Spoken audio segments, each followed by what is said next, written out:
But we have a map veto to find out where we're going to actually play this match. It is, of course, a best of 3. Very true. We have 2 best of 3s for the evening. We got a different kind of ban phase going on. Yeah. So we'll see Border Oregon. Both will be played, as well as Clubhouse as a decider. So that's that. So it was kind of a little bit odd there, but we will have the maps. I believe it was Border Oregon and Clubhouse, I believe, is the decider. So there we go. We've got our maps set up, which is awesome. And yeah, I mean, we'll jump right into it once we have the opportunity. But yeah, Border is going to be an interesting map, I think, to start these things off on here. So here's the thing. In the playoffs, both teams played Border. And both teams played Clubhouse. They actually played pretty much the same thing. They Club, Border, and Villa. We'll talk about that in a second, but let's see what you guys have to say about this matchup in your community vote. Reminder that you can poll for every single one of these matches that we have, Pro League, CL, and in Milan very, very soon on Twitter. So let's put that up and let's get into the game as soon as possible, because I'm pretty sure there's quite a few people that are pretty excited about how this will go. There it is. Like, oof. I mean, that's not surprising. French community is very much there. It's not surprising at all. He's absolutely right. Gassan is correct. The French community does always pull for their teams. Yeah. So they are individually, I think, the largest in terms of just pure numbers in Europe. Yes. Yeah. So if we're talking about countries, pure numbers like, in Siege Pro League, I think it's French. They're like number 2 after Brazil in the world. Yeah, Brazil. Which is Brazil's the biggest individual, but we're getting into the match. We've got Border for you, ladies and gentlemen. Yeah. We're gonna go ahead and jump straight into this. You were talking about what happened the last time these teams played this map. Okay, so MnM played Goskilla, which is Panari's team. Yep. For a lot of people that, of course, know the greatest musician that has ever graced Rainbow Six. That was a 7-4 victory for Goskilla on it. That was map number 2. And it was 2 rounds on attack, 2 rounds on defense that MnM were able to grab. However, Vitality played this map against Trust, a match that I actually watched, and it was so close because it went to map 3 just like MnM and Goskilla. It was an 8-7 win for Trust. So both teams that are here lost their games, but relatively closely. I mean, a 7-4 and an 8-7 are pretty darn close results. Yeah. So pretty good performances from both of these two. Now, getting into this match here and now, we've got some seriously upsetting bans for the attacking team. Of course, Echo and Clash going to be important, influential bans there, as they are very powerful denial operators. But look at that Thermite Thatcher combination gone. That is huge. Cannot stress how important that is. Oftentimes, you will see a Thatcher or maybe a Thermite banned on Border. It will happen here and there. But both of them together is going to seriously limit the way that you can play this game as an attacker, specifically on Border. This is influential. It is curious to me that we do not see a Bandit, for example, being brought here in the first round. Maybe a 6-pick here from Spark, but no, just going to be relying on the mute. That is, I guess, okay. You can make the mute work for you. If there's no Thatcher, it's just not as versatile. Yeah, I mean, we've also seen this huge rise in Twitch's play for the attackers in the past few weeks. Just because you can deal with Maestro so much easier now with the double tap on the Evil Eye. It's pretty huge. Why did Twitch need a buff? We don't know. But she got one, and it was very substantial. Oh, yes. And she already is a very strong operator, and then you give her the ability to dispatch. Yeah. One of the best bits of utility on the defense, on one of the best operators. You know, I remember back in the day, Twitch, before she even had 2 drones, she was good, not because of necessarily her gadget, because she didn't have much to use her gadget on as a Twitch drone. Yeah. But then, much more importantly, it's that F2. Yes, it's pretty. There's a lot of people who just bring Twitch for the F2. We've seen many instances in Pro League and Challenger League where a player will just bring the F2 because they want the F2. You know, they could bring a Thatcher. They're not gonna because they want the F2. Yeah, well, in this case, obviously, as you mentioned before in the ban phase, the Thatcher is kind of the big deal here. Yeah. Combination with the Thermite. So we'll see how that works out. Obviously, that kind of forces you to play with one of the 2 or even the 2 hard breach operators that are left, but the Habana makes a lot of sense in this situation. And she works out no matter which sort of attack you go for here on this very specific armory taken Border. People often refer to Maverick as a Thatcher substitute or often just a Thatcher side grade. You know, he can fulfill the role that Thatcher does for his team, but it's just not exactly the same. Doki's going to get the first kill of this match, and as Brit goes down, that's a good pick for MnM Gaming. They're setting up for an Office's take, it seems, to start things off here. Usually we'll see an Armory wall take, but with Thatcher and Thermite both gone, this kind of makes a lot of sense. Yeah, I mean, when you go for the Armory take, you use 2x Kairos to open up a hole for you to enter, and then a third one that you can use for an extra angle. Now, Saves really wants to save his X Kairos. He's going to need the two of them to open up the side of the wall, and that's what you were mentioning. Like, why not the Bandit in this case? Because the Mute's going to stop the X Kairos from going off for a bit, but with the Twitch drone, she can much easily zap those Mute Jammers. There's not going to be too many of them as well that can block. One of them should be more than enough for a wall. It's just more flexibility with it, and a quick peek. Whoa! Spark will find one. He gets pushed all the way away, and Nilo will be able to get the frag on Spark as he dives right out. That was a well-placed air jab, but not good enough. Yes, the air jab managed to get the refrag in the end. At least there's that, but that was just a beautiful shot from Spark. You got to give credit to him for managing to get that kill. The fact that he went for the runner right after, maybe not advisable, but hey, he wanted to bring his team into a manpower lead. And now they find themselves at a manpower disadvantage, with MnM Gaming setting themselves up still to take into Archives. One player, that's the Legion, sitting inside of Archives. Not an easy position to hold.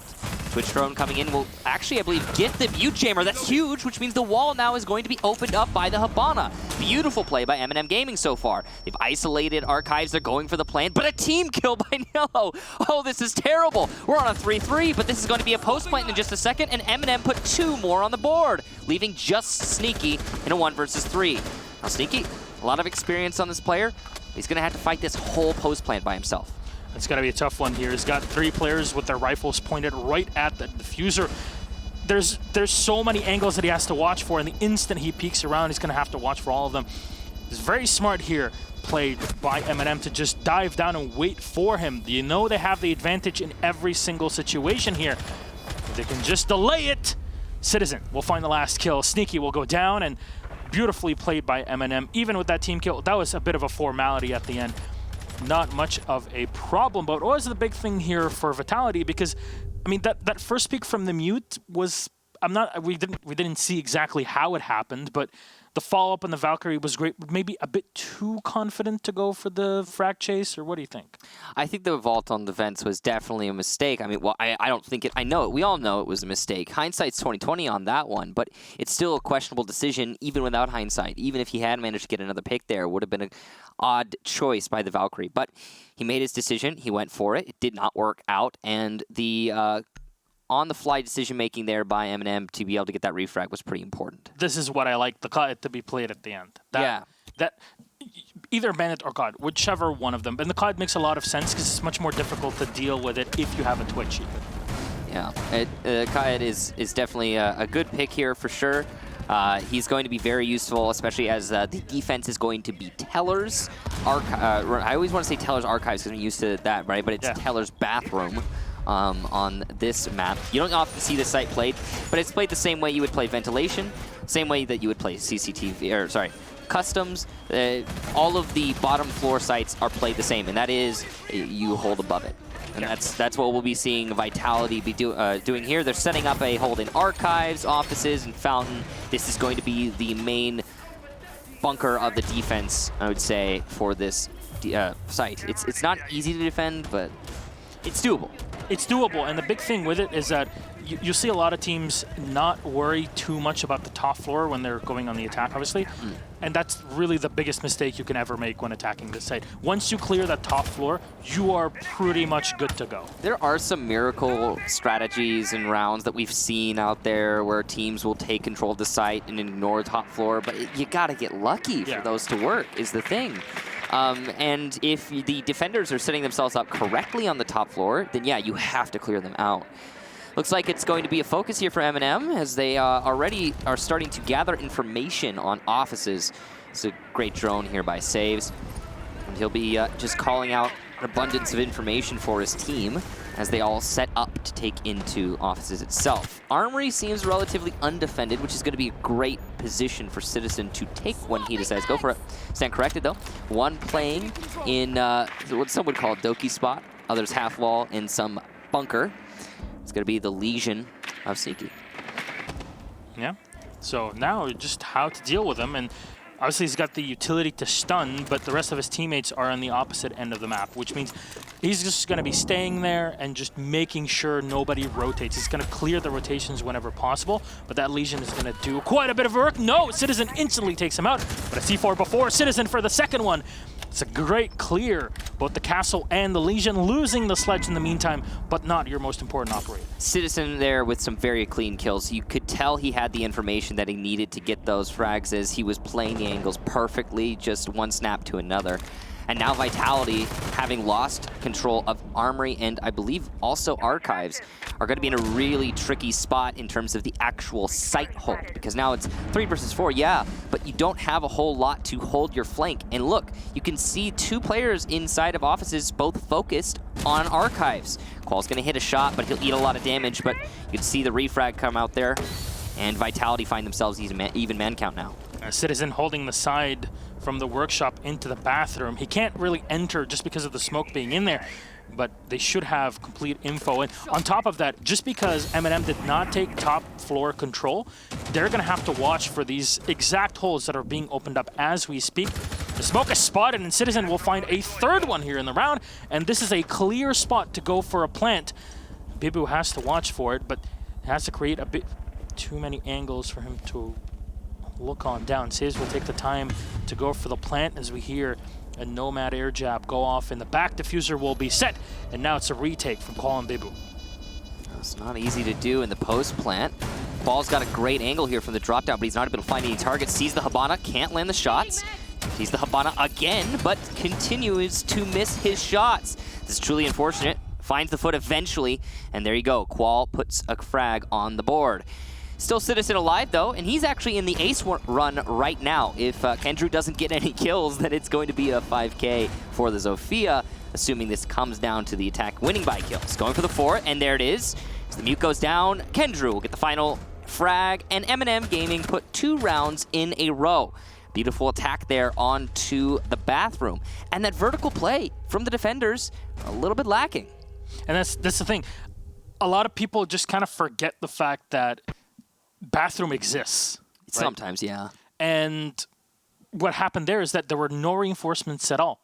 You didn't really have any heart breach to worry about, at least not enough to really be a big problem. But the Zofia just came in, used the abilities, well, the user utility, destroyed the side of the wall, and then found an easy frag on the smoke that was solo. There was nobody that could watch for him because you lacked manpower at that point in time. Citizen moving in and clearing 2 players in Armory was just something that shouldn't have happened, but the drone game from MnM has been excellent to allow for fraggers to go like this, but also realize the holes in the defense later on attacking the battle. I'm really glad you brought up the drone game, Gaston, because I think that is one of the highlights for MnM so far through these 2 rounds that we've witnessed.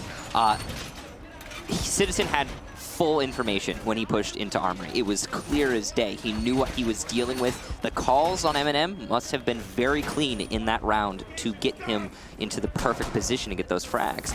Citizen then follows it up with just, I mean, cleaning up shop, really. The 4K in the round and an overall pretty monstrous run. Now, Vitality, on the other hand, currently sitting at 4 kills total across 2 rounds. Not a great situation for Vitality to find themselves in. And they've jumped from Armory to Tellers to back to Armory and lost every single time they've gone anywhere. So it's I mean, we're only 2 rounds in, but it's looking a little bit difficult here for Vitality from what we've seen so far. They need to pick it up. And this is the thing, Vitality were the team that removed the Thatcher, right? So the Thatcher and the Thermite both being removed means that the attacking side should be in general gimped in this situation, right? Yeah. But you're not really able to find your footing, and Vitality go back to a more standard operator setup. In this case, they're kind of lucky that MnM are not running the Twitch anymore, because after 2 rounds, they realized, okay, well, they're not going to play Maestro, so we don't really have to focus too much on bringing the Twitch drones. We can go for something else, in this case, the AQ. But still, they're more worried about the Valkyrie. I think that's really the big part of it. It's very important to note that this is MnM's map pick. Border is where MnM Gaming really wanted to go, and I think that's really standing out so far from what we've seen. And it's also important to note that that all might change when we go for the half rotation. It's possible that Vitality are going to be much more comfortable on the attack of this map. Citizen from below sees a prepped window, is going to open it up. Now that he knows it's prepped, he's very cautious of somebody potentially playing inside of ventilation, and rightfully so. There are some roamers downstairs. Those roamers trying to deny the vertical pressure that Citizen is now putting out onto Bunker. This is a great angle for the Zofia to establish, but it's not actually going to turn into a kill just yet. It's something that at least pushes the player out as... You know, you're talking about it. Sometimes it's Zofia, sometimes an Ash, sometimes a Buck. Whoever can just destroy this. You don't even need a Twitch drone or something to take away the bandit batteries that are set on the side. A grenade should be more than enough to bounce. And Doki will get a free kill on Bride, so well done. The smoke, actually, operator that wasn't able to do anything just yet. They're taken out. Saves immediately goes for the plant, but Qual will take down Nilo. It'll find a second one on saves, denying the diffuser being dropped on the floor. Oh, a quick pick from Kendra, but he's barely alive still. Citizen were barely any ammo left in the magazine. Bibu will find one on Kendra, and the entire attack from MnM just falls flat on its face. The Citizen goes away to save Doki, but he can only pick him back up to 20 HP. That was an unfortunate series of events for MnM Gaming, putting them in a really tricky spot. And now all of the prep, all of the attack that they executed onto Armory Wall is lost. They didn't get to fully finish that assault. And they're going to have to just go for a, say, raw attack into offices. Sneaky's in a great position to deny this, and it doesn't seem like Doki's aware. He's being marked by the Evil Eye. This is terrible for Doki and Citizen as well. We shut down an easy cleanup there from Vitality. Beautiful round overall from the defense of this French team, and the best we've seen from them so far. Is Spark even running the old Elevate charm? A reminder back in the day when they used to play on Xbox and played against Elevate in a very, very interesting matchup in the first 6 Invitational with, you know, Laxing and Skies back in the day. It really brings you back. Yeah, I remember going into that match, everyone was like, "Oh yeah, Vitality's gonna," and then it was one of the most one-sided matches. Yes. I think Elevate won like all but like 1 or 2 rounds or something in a best of 3. Something ridiculous like that. It was a really weird match. Nobody expected that. That was a long time ago, though. Yeah.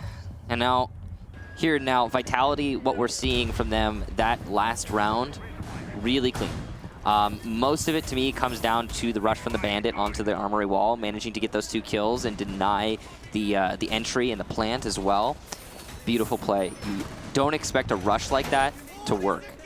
Yeah, and I think the big part of it is, we noticed it for just a bit, but there was a bit of a hole opened up right next to where the reinforcement was on the armory wall. That was done by the defenders, so they could have some sort of line of sight on the legs, on the feet, to know who's moving and when they're trying to move with a Maestro camera to give them the info. It's also so you can impact trick the wall if you want to. Yep. It's an option.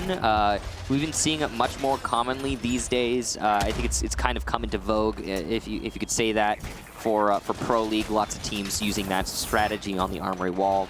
It's curious, though. I mean, you got Habana as the only true hard destructor. You've got Maverick, of course, but when you got Habana, the one who can open up walls, you'd think you would want to have less wall, or sorry, more wall for her to open up because she has less actual destruction herself.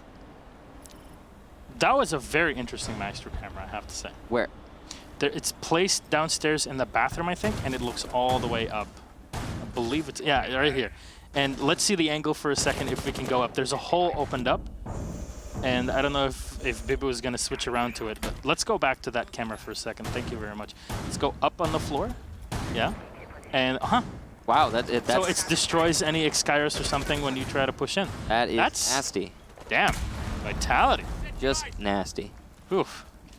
Beautiful play there from Vitality. We'll see if it works out for them. There is a Habana in play here, and MnM seem keen to take offices. So it looks like the stars are aligning here for Vitality. Doki, though, makes his way pretty far into offices. This is not fantastic that Vitality have allowed Doki to get this control, but if they get the frag, I mean, what does it matter? Barrel seen there on the Maestro and his position exposed. Doki's just going to hold this angle until he gets the kill. Damage done, but Kendru's going to be the one to get the actual frag, and MnM Gaming looking for more in Fountain. There it is. Doki, great angle play there, and MnM again find themselves in an early lead. Pretty huge here, taking out both the Maestro and the Jaeger, your regular firepower here. But at least there's the smoke, the bandit, and the castle left alive. That really does at least give you some sort of utility to use. And one of the air jabs there, the last one taken away by an ADS planted right by the metal stairs. Citizen downstairs to try and assault the site from behind, from the bathroom itself. This Qual is just sitting pretty in the desk area, spotted and noted. MnM just trying to play their excellent drone game here, at least to try to take away Vitality's positions. That's the tricky thing, that MnM seems to get better the longer they play an attack round, because their droning is so excellent. They're gathering a lot of information, and every time they drone out one of these defenders, the defenders are forced to rotate.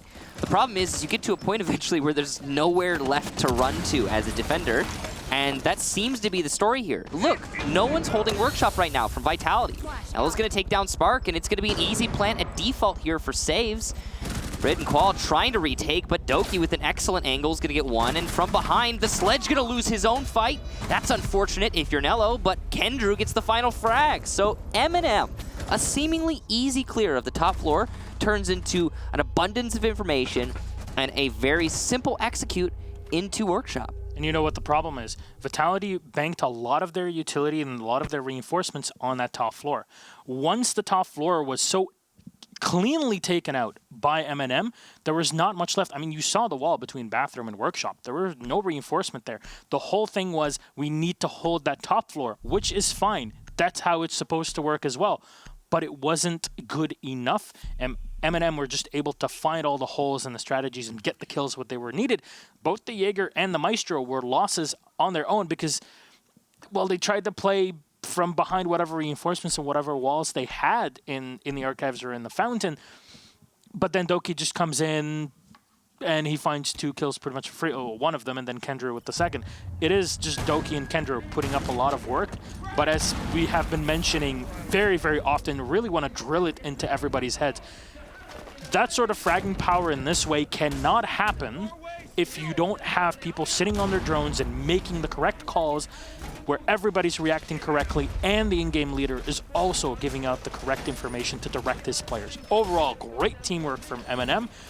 Vitality are just kind of giving them a tiny hole in their defense, and MnM are immediately exploiting it. Yep. You're absolutely right about that too. The support players play a huge role. Man, I still want to be able to see time spent on drones, time spent on cameras, and time spent on like things like yokai drones, evil eyes, etc. All of the information gathering. I want to see time spent on that represented somewhere so I can know who's doing it in the extreme. But there's some cases where it's pretty obvious, and in this case, it's MnM Gaming as a team all really putting in their work when it comes to droning out and gathering information. What is this vault from Kendrew? This is a huge blunder potentially, as he's just moved into open area. The castle barricade is actually going to work to his advantage, and with breaching charges, he can dictate that castle barricade, giving him the advantage. This is an absolutely fantastic position for Kendrew to find himself in, and good game sense to whittle his way into it, but he could be punished pretty easily. Yeah, and this entire decision is all off of droning. They're like, okay, well, the site's clear, so let's go into one of the power positions on the stairs. It shuts down the rotations. Oh, so close. Sneaky, you better be counting your stars. That was so close to the head.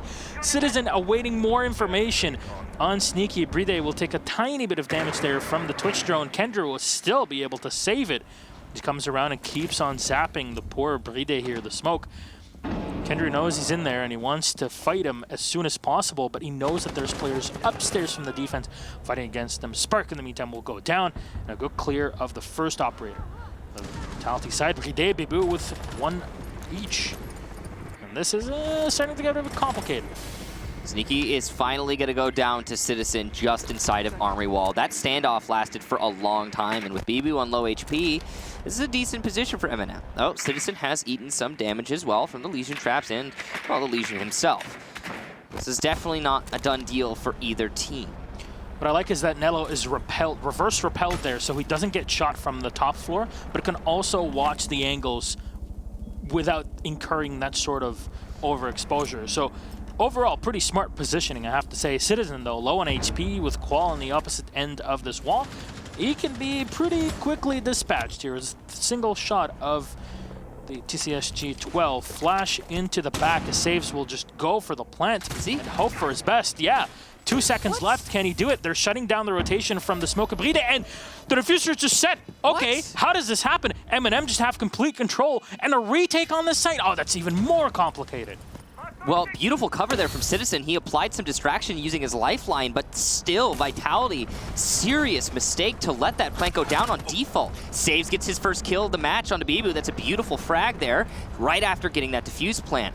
Now he's holding the angle on Repel. He does not see the entirety of it, but he'll call the run out, and you have Nello in a great safe position. The one player on the disable, and it doesn't seem like the attack is aware. A rush here, but Citizen from behind will get the final kill, and MnM lock out that round, though it did come nail-bitingly close. I mean, just watching MnM playing right now, this is so impressive. Yeah, you gotta hand it to MnM for sure. Their strategies are really well orchestrated. Vitality seems a bit lost, if I'm being honest. They have some moments. The one round that Vitality managed to win, what was it off of? The fragging power that Vitality has naturally. And they leaned into that hard. It worked for them. But the strategy from Vitality, giant holes all over the place. For example, that last round, plant just inside of default wall by the soda machine.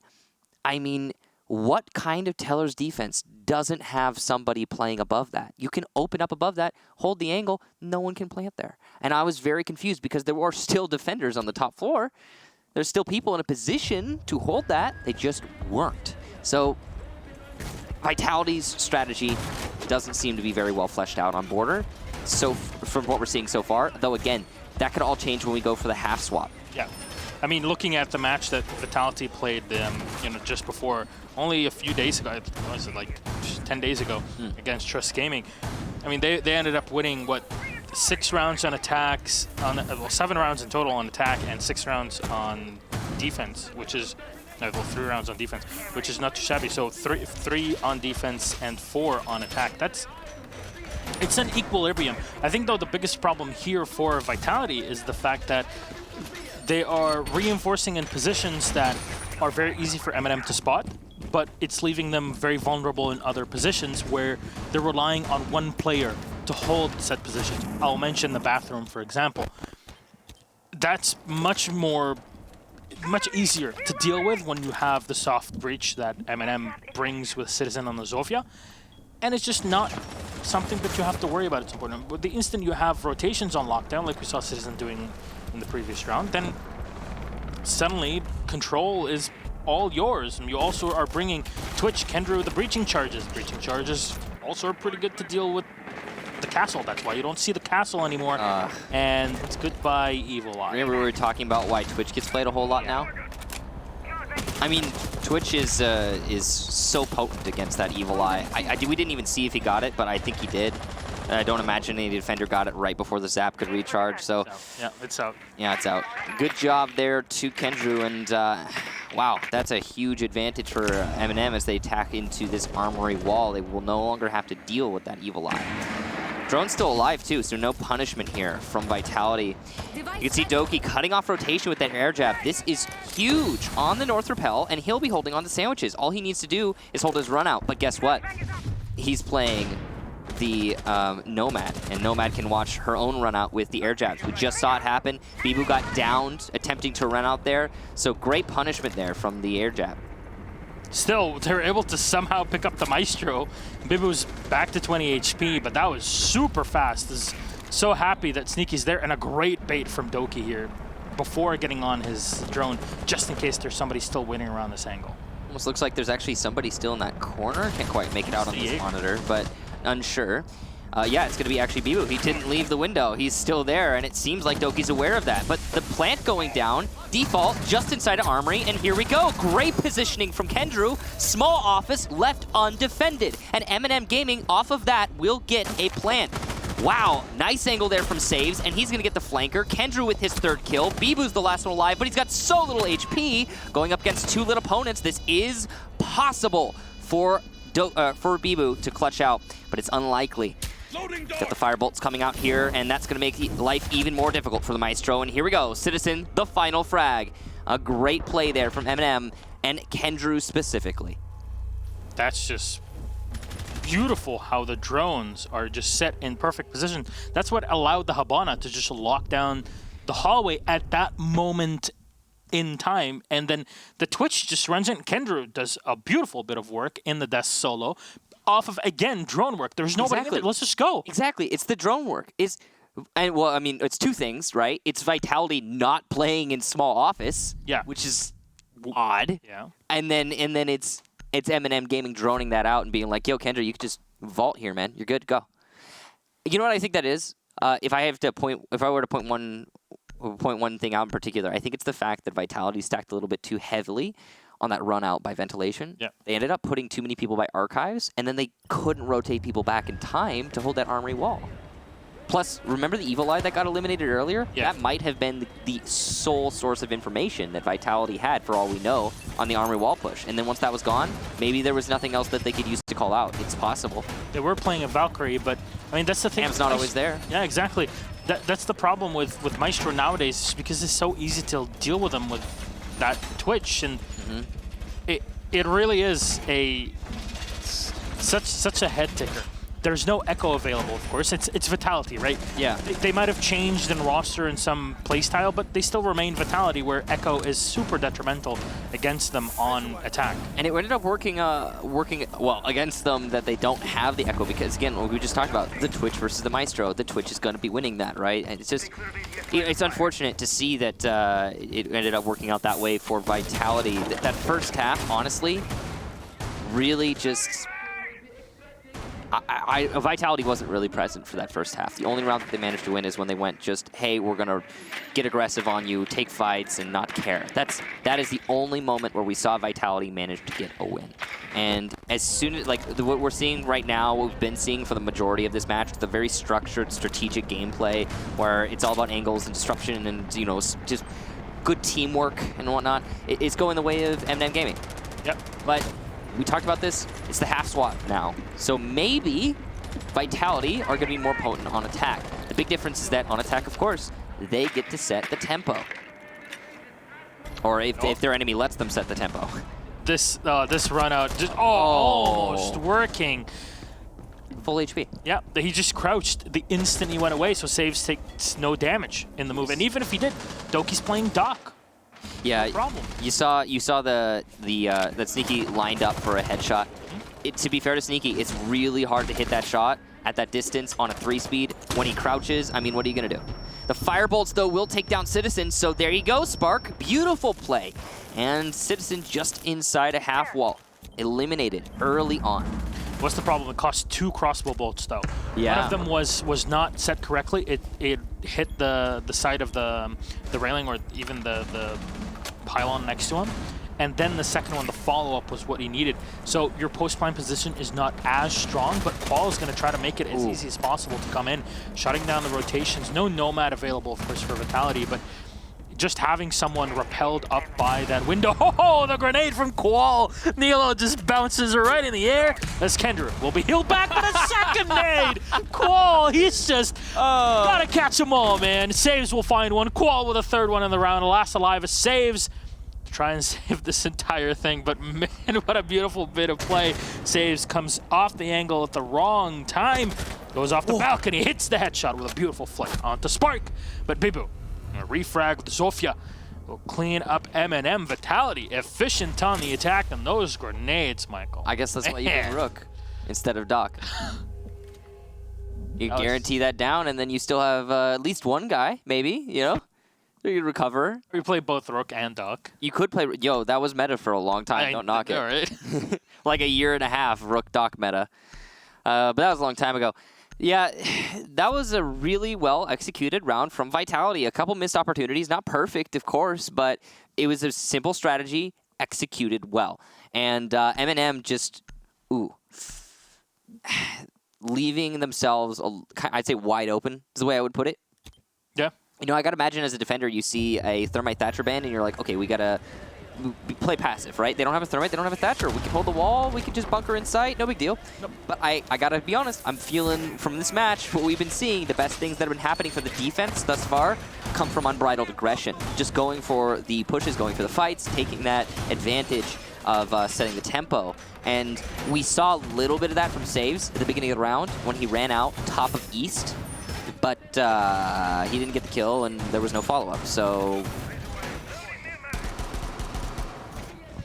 well, we'll see how this changes for MnM. They're still going for the same site here in Armory and Arc, right? Or, yeah, it's Armory. okay, I think so, right? that's the thing. Always so hard to tell. Because of the perspective, because we're seeing it from the side. We have like angled monitors, so it's not like it's not always obvious to us. Yeah, but there you go. They are going for the same site. So for MnM now, they looked at the last round. They're like, okay, this is how they're really able to deal with us. Let's find a different way of playing it. And it seems like they're going to be putting more emphasis on CCTV. It's just from seeing how or where Doki was in that moment. And I wonder if Doki is also bringing a bulletproof camera again or not, because there's a shield in front of him. I'm not sure if that's Kendrew, the Maestro, that gave him that, or Citizen, or whoever. Not sure. You know, one thing I want to know is why is half wall often called Doki spot in Europe? Like, I don't know what that is. I don't know. He's not even playing in Doki spot. He's playing in CCTV. Here's the thing. I think it's more of a ranked thing, and number two, I think it's a jab at Doki's size. Because there's a lot of people that, you know, oh, really? How many people have the Doki? That's terrible. Doki's like 5'1" or something. And I'm like, that's so terrible. It is. I know. I'll ask him about it later. I don't know. We have to realize what it is. So there you go. That's the question. Maybe if MnM will gonna ask that in the interview. But that aside, Bibu still waiting outside. Citizen and potential peek here from. No, he's just gonna go back to the hallway. Okay, so no reason to it. Because he played there a lot. I think so. I don't know. The mark's coming out here, but here's the thing. Half of the round, Vitality. You've spent half of the round knowing where this dock is. You finally get him. Good job to Spark there. Firebolt, you know, playing the long angle on Repel. He lost half of his HP and half of the round to take down Doki. So that's a win there for Doki. I like how the ban thing showed up with anti-vax mom was banned for toxic behavior. That's... Go figure. Surprise, surprise. Yeah, that's my 12. Oh! Okay, that was off camera. I thought that was the Ash, but Citizen will find the kill on Qual, and well done here, at least eliminating the 2 grenades that were so detrimental for MnM in the previous round. So far, time is kind of ticking away with no real lockdown on the site. Yeah, very little pressure on the site from Vitality. They have finally cleared out CCTV. They know they've cleared out CCTV, and they're setting up for an Armory wall take, but they've only got 40 seconds left. That is very little time to work with as an attacking team. The gas canisters are coming out because they know they don't need to save gas canisters anymore. Nello, good game sense there, as he only needs to delay this for a few more seconds. Long angle play here from Kendrew with a firebolt, the last one, and the smokes to follow up. So this is good coverage from the attackers. Saves is going to try and go for a flank, but the question is, will he be able to get past the flank watch? Brid going for a plant, and it might actually go down. It's halfway, and wow, what a blunder from Nello. Many missed shots, but there will be a follow-up frag from Kendrew, though it might be too late as we're in post-plant. Spark is down, so it's a man advantage here for the defense, but he will be picked up, finished off by Kendrew, though, and inside of CCTV, Saves with the excellent gunplay, and it's just Brid on a long angle. He's doing his best, but he's got so much time to hold on here. Fake out from Saved, and there it is. It's over. MnM managed to put one more round on the board, 6-2, a beautiful retake, despite the plant going down from Vitality. Very well done there on the retake. Just taking their time, and I have to say, Saves the Jaeger at the end. He could have just run into CCTV without even looking anywhere, but he stopped. He realized that they had the man advantage and the Capitao was taken away. Once that was done, he knew he didn't have to be the one that initiated the aggression. He took his time. And once he moved away, the Ash was so focused on the refrag against the Maestro, which makes a lot of sense. There's no fault in that. That was when the Jaeger pounced and Saves was able to really save the round for his team because... We're going to say that every time we can? Yeah, okay. We will. It's a very... Well, I don't know if we want to save it for later. Well, he's been doing a lot of really good work. Saves having a pretty excellent match so far. One thing I noticed is his gunplay is just on point today. Very impressed by that. It's the day to have that gunplay out. We've talked about this. Yeah. We talked about this in other relegation days. This is the day where you show up. You know, I mean, North America, you gotta be there. One day, right? Just one. Shed a tear. All right. But here and now, It's looked like MnM's map. I gotta be honest, the way that we're seeing this play out, I do not imagine Vitality is going to be able to win this map. Even if it goes all the way to OT, even if we get all the way to OT, this seems like MnM's map through and through. They did pick this map. They're much more refined in their strategy, the way that they're playing, the shots that they're landing.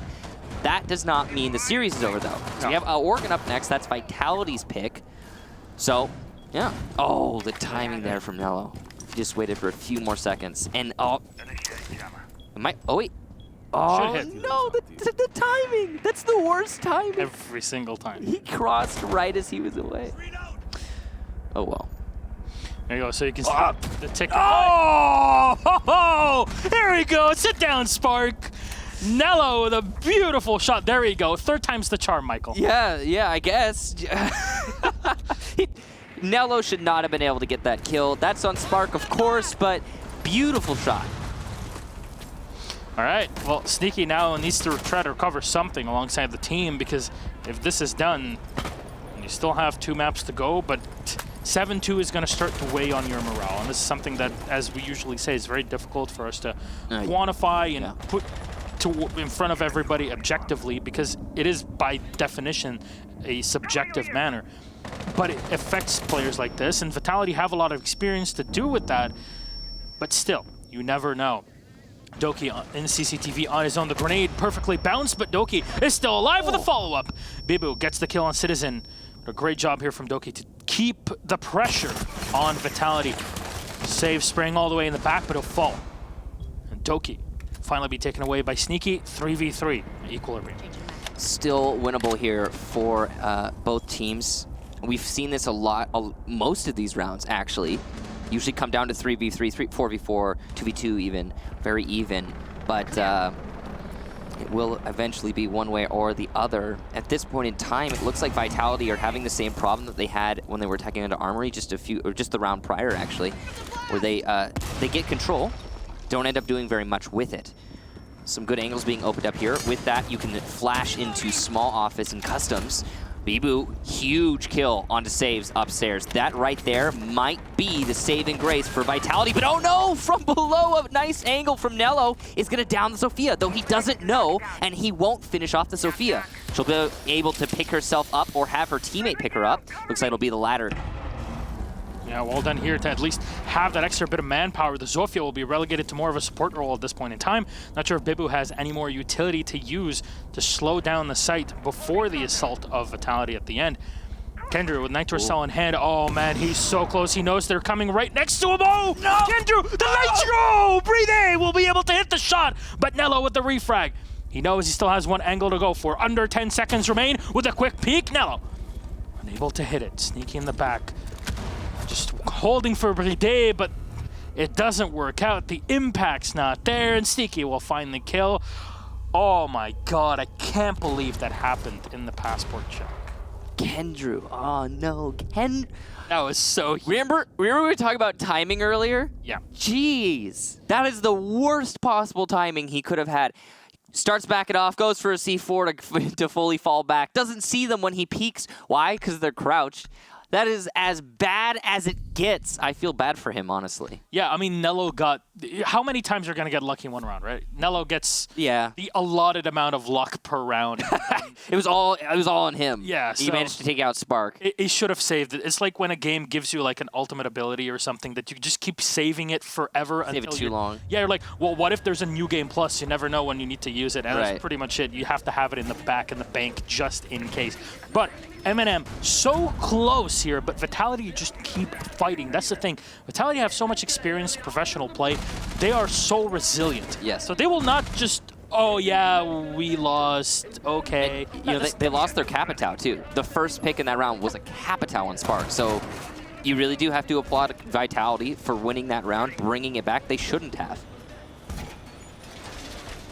Now they lose actually 3 drones early on in the prep not phase, good. which is not great. You see obviously the great icons in the prep phase for the attackers. That means they lost their drones. So they only have 7 left. And drone economy, very important for the attacking team. Yeah, you saw how much work MnM were able to do on their attacking side just off of pure drone. I mean, it's not like players on these two teams are not great fraggers. That's the thing. It's just you have to allow them, give them. Yeah, exactly. Exactly. I've been a fragger before. I can tell you that the drones are like half the game, man. Yeah. If not more.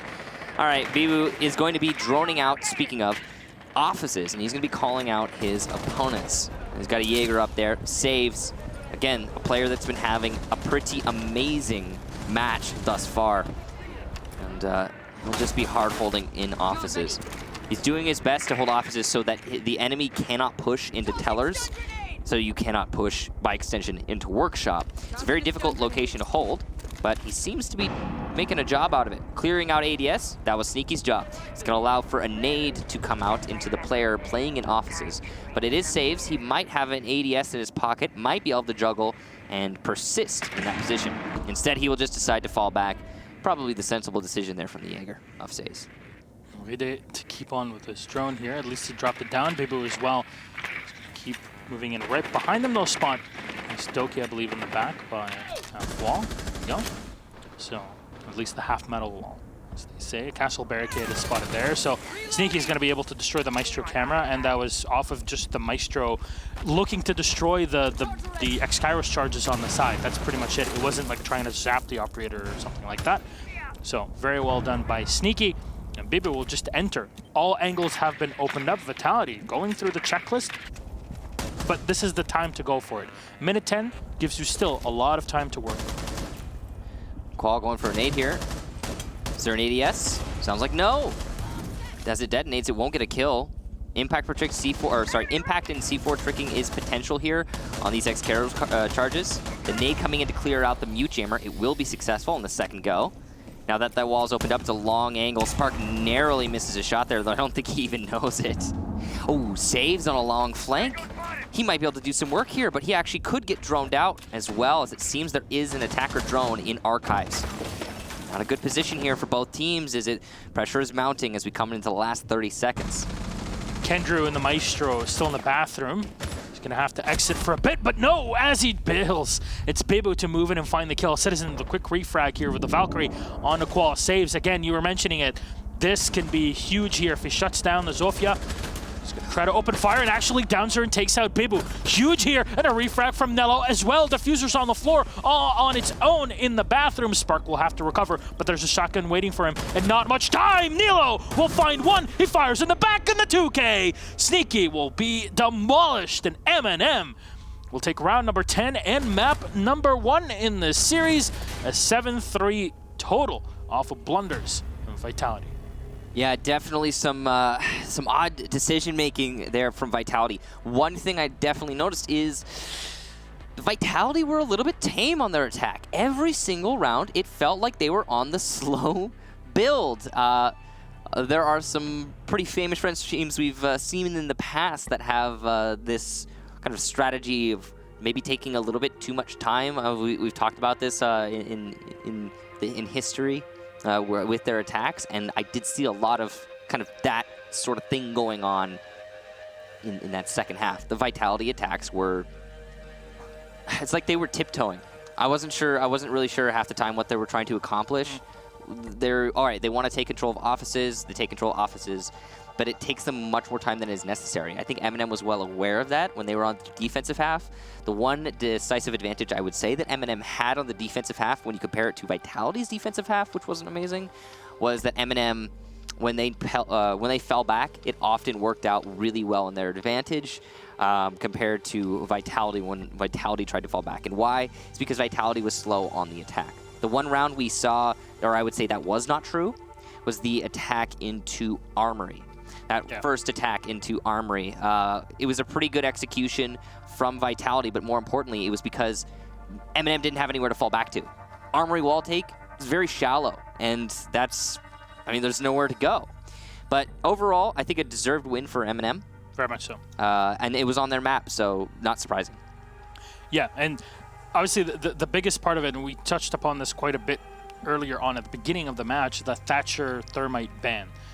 It really was supposed to be the big factor change in how the metagame would shift for this matchup on Border, but actually it didn't have much of an effect, I have to say. Both teams kind of dealt with it accordingly. They're prepared for something like this. Now I say I'm not sure exactly about MnM and what their experience with kind of just banning these sorts of ops, but Vitality has had this many times in the past with French teams, especially the big ones back in the day. If you remember with MnM, where Heartbreach ban and Thatcher bans are not abnormal. They are used to even having 2 Heartbreachers back in the day where there wasn't Maverick, where you would see both the Habana and the Thermite being banned, and still somehow they were able to make their way out of it. Not every time, but still, it's something you're used to. You see in scrims too. And it was, of course, the Thermite ban by MnM Gaming, Yep. and I think that was definitely a big part of their strategy, because again, on the defense, when MnM was able to, not only fall back continuously, but also offer situations where they have, some aggression, like at the end there, we just saw like the clip right at the end where Nello was, playing aggressive on the bathroom. He's playing aggressive in the last possible opportunity, where he. They've been falling back off of offices, off of archives, off of fountain, off of armory, off of bathroom, all the way back into site. And on this long rotate back, they've wasted like 2 minutes. Yep. 2 minutes. It really, and then he gets aggressive at the end, right when it's just about to end. It's a peel off, but at the same time, you mentioned the aggression. You also saw the flank from saves at the same time on the top floor. I'm not sure if a drone detected him, but taking down that Zofia meant that now you couldn't deal with Nello efficiently, because the Zofia's job was to enter into the armory, was to open up a hole, at least from the archives, and have an angle to support the player going into bathroom. But when you can't have that, you kind of have to go in blind. And a shotgun up close, it's probably going to win most of the time. Yeah, and also, we got that kill earlier, too, with the SMG-11. I mean, it's the perfect operator for that position, but overall, really some great game sense from MnM. I think playing around their opponent is the best way I could put it for what we just saw in that last match. That first half was just a streak. They ran away with it. There's not a whole lot else to say. It's very impressive considering it was a Thermite Thatcher ban on Border. Thermite is a pretty influential ban on that map. More so than many, and it often goes under the radar how influential he is on that map, in fact. But yeah, it's up there with maybe not quite clubhouse level, but it's pretty important that you have some hard destruction on this map. And going on to Oregon, it'll be very different, I'm sure, how the bans end up playing out. Yeah, I mean, a Maestro ban is no longer. I don't personally, because I want to touch on this for a bit. I don't think a Maestro ban is gonna be anymore? that. Yeah, exactly. Just because you can easily bring a Twitch. Well, it was Mira Europe, Echo LATAM, and North America is Maestro, right? Yeah? Yep. So you think that'll change? I think that's going to change. I think Maestro is going to have a lot less of a ban rate and less of a pick rate. He's still a very strong operator. There's no question about that.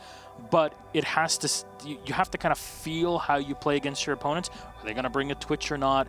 Are we going to play in positions like, let's say we're going to play on Oregon in the basement where it's much more difficult to bring in the Twitch drone? You kind of have to think about those. It's not even the Twitch, though. It's also Thatcher. You could just shoot the cameras. Exactly. Thatcher, too.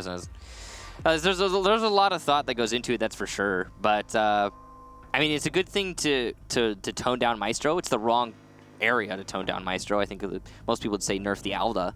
But, overall, as an operator, sure, he's lesser. But it was just odd to see those two operators, specifically the way they countered it. Anyway, jumping into map number 2, bans are going to start out. MnM get rid of Capitao. That's smart, I think. Yes, on this map specifically. Yeah, especially on this map, but also because I think we can safely say that Spark had a pretty good first map on Capitao. Even though Vitality lost it, I do feel like Spark played well on that operator. Yeah, I have to say. Nomad's going to be the second operator removed, which still also not surprising. Exactly, makes a lot of sense. The air jabs have a pretty darn good effect on the game, and now is it going to be Mira? Echo. So it's Vitality banning Echo. Yeah. We'll probably see Mira as the next one. I would be surprised if Mira doesn't get banned here. Well, we'll see. Just a second. Oh, it's gonna be Clash. Wow. Okay, so I am surprised. Yes. They did ban Clash in the last match, so it's not the craziest thing. They really don't like Vitality's Clash, is what MnM is screaming at us right now. But that means that Mira is gonna be on the board here for Oregon. Which is, I mean, this is definitely a Mira-heavy map. Yep. And without a Capitao, she's going to be more of a nuisance, that's for sure. Especially the new and improved Capitao with his those bolts. Dude, so strong. fire bolts are ridiculous. Yes.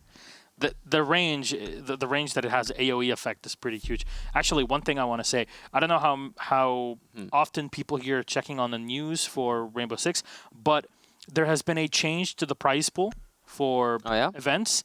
So Challenger League, and this applies to Season 9. Yeah. So even for these matches, so before, Challenger League was at $15,000 in total. 5K for EU, 5K for NA, 5K for LATAM. Definitely. Now it's a total of $73,500, which is a huge increase. So now there's a much bigger incentive to play in Challenger League. Right. And it's not just, oh yeah, we're playing for like the lion's share of 5K, which is still not much. So it kind of pushes more people to invest in this.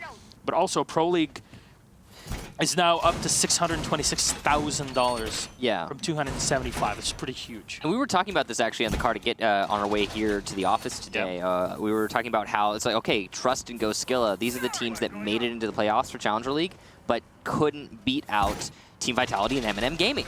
Those are the teams that lost to the teams you're watching right now. And they played for a third place match to decide which team in Challenger League for Europe would be third place. You know, in the past, with the old prize pool, it was like, yeah, okay, it would have been nice to be in third place instead of fourth. Yeah. But now it's much more substantial. So that's a pretty influential change that has just been brought out at the last minute. But there you go. It's pretty good. It's always exciting to see that change. Last one was like 2 years ago almost. So all good on that front. I wonder, will Trust just go and invest in more Stroopwafels? Will Panari be able to buy a new guitar? Who knows? Leave all your ideas for us. All right, so Vitality taking control of Tower, which means they're going for a construction take. This is actually, I think, the new... Well, not necessarily the new meta. It's just become more popular recently. It's always been a good attack strategy to take Tower and push meeting and then hit from construction. But it's just become so popularized recently. And Vitality going to be going for what is now the, I guess, the basic strategy. You can see that because Capitao's not available, it's going to be Thatcher on Spark, but then I believe they're going to be bringing the LMG Sneaky, I guess, as an LMG substitute, if you could say that. It's a bit odd to see Zofia with the LMG, but it does happen. Yeah, and it's there's a few players, and we saw Livin in the past. We saw, yeah, there you go. That's the Unicorn, the LMGE. But Necrox as well is one of the big players that also runs that LMG. So it's actually really, really good. So it is a very potent weapon. It's just some people like the 30-round, reload shoot. Some people just prefer that. I think it's just a format factor. And that's the thing. It should be just an option for you to be there. But Sneaky now holding on the bottom floor, making sure the rotations are made as difficult as possible. His opponents, a bullet will run all the way down, but the Valkyrie will not be hit. And at least he can see something move in the back if they happen to move in front of him in the garage. But so far, all calm on all fronts. Vitality, as we saw before, kind of taking their time. And under a minute left. Slow going here for Vitality. We've been talking about this a lot. Their attack strategies are just very slow. I mean, there's nothing else to say. They've taken control. In the span of a minute and just about 30 seconds, they have taken control of, ready for it, Tower and Blue. That is so little to have at this point, and they have gotten no picks for it. Doki playing a long angle here in Attic, and his position might have just been given away there. Some pre-fires coming out from his opponents, and he's got to be cautious holding this angle, but sees the Habana, lands no shots. While will go on scathed, and Doki gets fragged out by Bibu, coming from behind on the west, but why is he in west when there's 15 seconds left? Vitality has to push for the plant. There's plenty of counter-plant utility on the side of MnM Gaming. 2 C4s, in fact. Just inside a hallway, the cover is in, but there's the denial by Kendrew. Is there time for a plant? There isn't, but oh! Qual at the end! A beautiful frag, and just with 1 second left, Vitality clutch out the round. That was so close. Oh. That was just under a second left. And the fact that he just turned around and hit a shot with a bearing 9, which at that range is still not that easy, he finds it. I have to say, the Mira sacrificing herself for the greater good was a smart idea. Who's the last one alive, though? That's the problem. I mean, I have to do something at that point. That's what's going through your mind. You're like, well, I can't actually deal with anyone. Do I let the plant go down or not? You're the last one. You're unsure of where your opponents are. In the hectic situation like that, Michael, I think what's going through your brain is, I must kill. That's exactly what happened. I mean, how else do you win with a 5v5 with 15 seconds left, right? Vitality know exactly how to do that. I mean, this is Vitality. This is like 101 how they played. It's just, man, that they should not have won that round. Yeah, 100%. Vitality should not have won that round. I am impressed that they did, but 15 seconds left before and then you start pushing site. That's not right. Okay, well, we'll see if this actually changes anything. For MnM, they look at that round and they're like, okay, well, we lost, but did we? I mean, they played really well. MnM played really well. They ended up not being able to end it well. Yeah, the end game wasn't so great. Unlike... I think it was fantastic. It was 100%, no question about that. I cried like 3 times like a little baby, which I'm very proud of. But with that said, Vitality, how do they plan on going for this assault? The drone is just... Come on, don't turn around. How? Did he? Okay, there you go. Well done. And Doki took a lot of damage. Wondering how that happened through the bathroom, but I think he got shot from above, maybe? Doki's been on this top 4 roam. Well, he's not top 4 right now, but Doki's been on this roam west side. He was here last round. He's here again, and he has not accomplished anything from this position yet. No, that's why most people will just run one player in kitchen instead of here in the bathroom. I mean, sure, you're a bit safer, but I mean, your ways of retreating from this sort of position are very limited. That's for sure. Yeah, and he's lit up right now, which is obviously not going to be fantastic. But again, with the slow trudge that is these, or that kind of makes up these attacks, I don't know that it's really going to be that big of a deal. He's got the gas canisters to delay. He can just deny fights outright, so we'll see. He's going to be down there. No denial outright, as it turns out, as Doki's on the floor. Doesn't seem like Vitality's aware of this, though. They're going to utility dump into the showers. Kind of a waste there, but it happens. Bibu will take down Doki. There you go. So finally, finish off there. Took half the round, though. Yeah, and that's... Oh, no. But it's worth it. For a second kill, yeah, completely worth it. I don't know why that angle was still left open and not reinforced, but MnM will now lose a second player. The Jaeger and the Smoke. The Smoke obviously being the more important operator as that time drudges away. Vitality of not taking a single point of damage. Flash will come in, allowing Bibu to move his drone, but the holes are not open completely for moves from the defenders, or at least that are rotations from one side to the other. We make it a vault. Twitch drone can't go through. Exactly. Beautiful play. Standard stuff. And that's going to force the Twitch drone into a bad spot. But still, MnM are the ones without very much denial here. The Smoke died somewhere else entirely, and now you've just got one C4 to work with. Citizen, though, will get the first kill there onto Sneaky as the Bandit on the roam. No Nitro Cell, and he has to rotate back with not much HP left. The only Nitro left is Nello, his only teammate here. Bibu will find one, trying to set in the C4. A bit of damage will be done, but oh, the almost 2K there. Qual will have to move in. Beautiful shot from Nello up on the hatch. Diffuser being planted as we speak, but Spark, if only you knew how close Nello was in taking your head off. That was a beautiful bit of play. A close angle. Oh, the shots just went right next to him. We've been seeing a lot of that. You know, Nello at the end there of both rounds, almost clutching it out.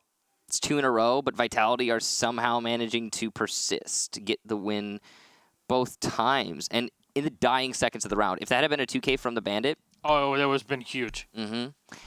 All right, we're going top floor. Clearly, the defense not very keen to go basement any longer. And fair enough. They have not been winning it. So, Mira being brought here to the top floor as well. Not terribly surprising. Overall, Vitality seeming a lot better on Oregon. Oh, yes. It's really good to see this. I'm guessing we're going to have map number 3 because of that, which is exciting. I can't wait, because all these maps, I mean, they're turning into more the same operator bans, or at least a few changes here and there. But everything that's been happening kind of sparks a pretty interesting conversation. Every time I see Ella on this defense, it just reminds me of Ace's play in Rio against TG when he just dove out the window. Especially since like he posted on Instagram a few days ago. He reminded everyone. Yeah, I'm like, well, obviously you do something like that. It's definitely something that you're gonna highlight for many, many months to go. So, that said, MnM on the setup. It's a pretty interesting way of reinforcing the side wall between the kids' dorm and the main dormitory there. Just having one rotation hole in the middle. Usually it's the middle part that's reinforced, but I'll see where this is going. But the more important part is, look at how many holes have been opened in the floorboard for MnM to use. Citizen is going to play by the armory with the extra reinforcements as well near him. The holes that are opened up by MnM here allows them to play from the bottom floor if need be. But all they might want to do is just have one player down there instead of what a lot of teams will do is sometimes having a Pulse plus the Jaeger in that sort of position in the kitchen. It's a very strong one to deal with repel play, but with the Capitao being banned, Vitality probably won't be going for that sort of thing, and it makes a lot of sense given the fact that there's a Thermite on the board. Thermite has been a mainstay for Vitality so far on Oregon. They really do like that hard destruction in excess with the Habana as well. Makes a lot of sense. Not as necessary. I mean, it's always necessary, right, to have that hard destruction, but it's not as important here. But at the same time, it's still very important. Yeah. So having two operators means that if you make a mistake, you make a whoopsie, and you lose somebody, you still got plenty. Oh, what? What? No! Doki! Oh man! Art just had to do it to him. It's the way that it goes, man. Oh my lord. Well, now a fight in the garage here into Armory. Citizen's gonna get taken down as well. Sneaky, very well done using his utility to open up extra holes and spot the feet of the Yella. Well, take her away, and that's the two players. There you go. This, okay, last map was MnM's map. This is clearly Vitality's map. Some beautiful angle play, some beautiful shots going on here. Also, some seriously hilarious mistakes being made by MnM. Like, Kendrew, what are you trying to do here, man? Are you trying to get picked? Is that the strategy? Get picked, and maybe then you have to 2v5 instead of 3v5? I'm not sure. All right, well, Safe's trying to use the mirror window on the side. It's a very interesting one that deals with the fact that Thermite will probably be opening up the main bedroom closet. But because you've lost your two players in this situation, that mirror window is rendered kind of useless. Bibba will find the kill on saves as he tries to open the window and fight against his opponents that are all the way up on top, and another shot from Bibba as Nello will find one, but that's 4v1. Full HP on the Mira. Nitro Cell in the back pocket. It's got to be prepped and fired in, but a bit too far. Nope, not far enough. He'll fire right through every single part of the beds there, but he just can't find anything in that situation. He has to walk on through. There's two reinforcements on the side, and they're going to know exactly where he's coming from. Everybody speaking, and not much ammo left in the magazine. The Vector, not enough to carry it through, and Sneaky will clear off Nello. Vitality, or as you said, kind of reversing the tables from last map. It's pretty surprising.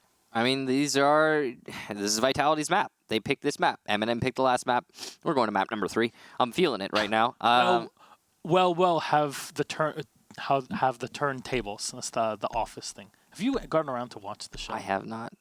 I was about to correct you, and then you said Office, and it's like, oh, it's a reference. Yes, it's a reference. Okay. That's not as obscure as like some Egyptian pharaoh. So well, turntables. How the turntables. I'm like, okay, Michael, that's not how it works. Oddly enough, it still is Michael because Michael Scott and Michael Stockley. Huh? Yeah, it's Michael. A character? Yeah. Okay, all right. There you go. That last round was a series of MnM Gaming giving pick after pick after pick to Vitality. The last 3 rounds, actually. And then, yeah, sure, actually, yeah. And then Vitality pushing in with a man advantage, getting a plant, and done. That was that last round. So I don't know. It's just been some pretty abysmal angle play from MnM. Some bad moments as well, bad timing as well.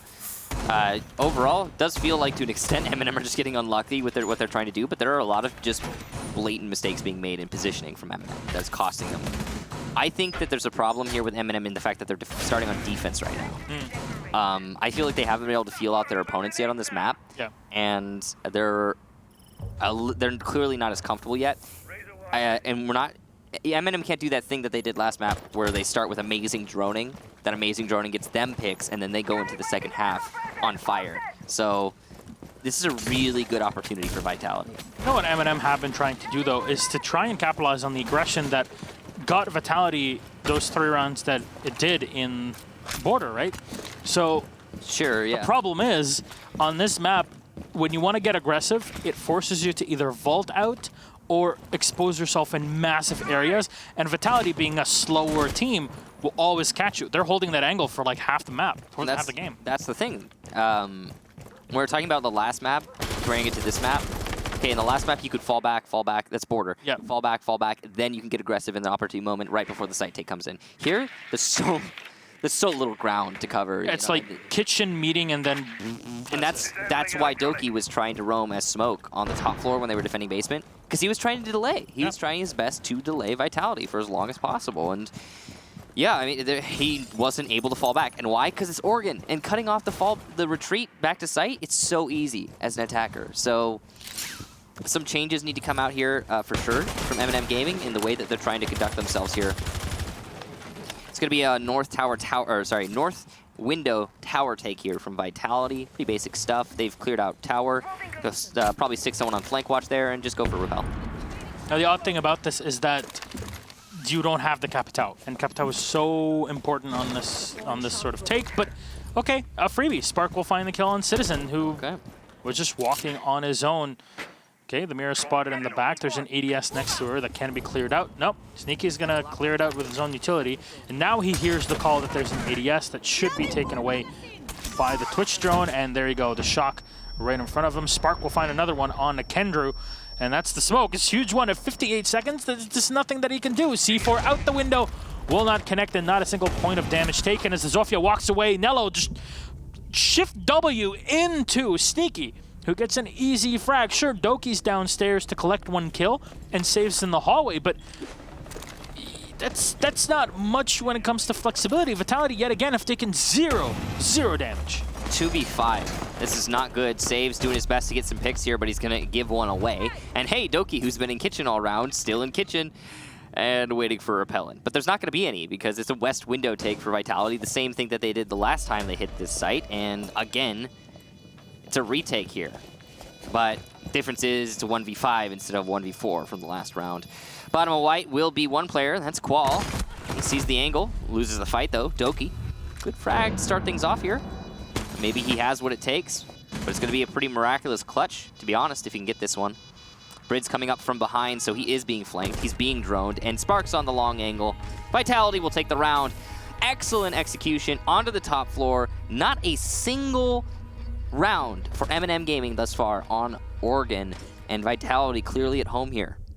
Frankly, I'm happy and feeling refreshed that we're getting to see that Vitality team skin and the charm being used, because it has been a while, and the instant they dropped out of Pro League, not but 1 season ago, it was a bit of a heartbreak, because that season we turned from like having 3 French Pro League teams to 1 mix with Le Stream.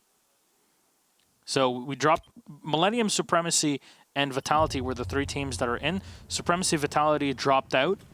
Supremacy only being able to win 1 game without actually recasted. That was on Bank and a best of 1 between them and Vitality. That was a game to never watch again, unless you're like completely drunk and kind of want to watch something like that. Otherwise, don't.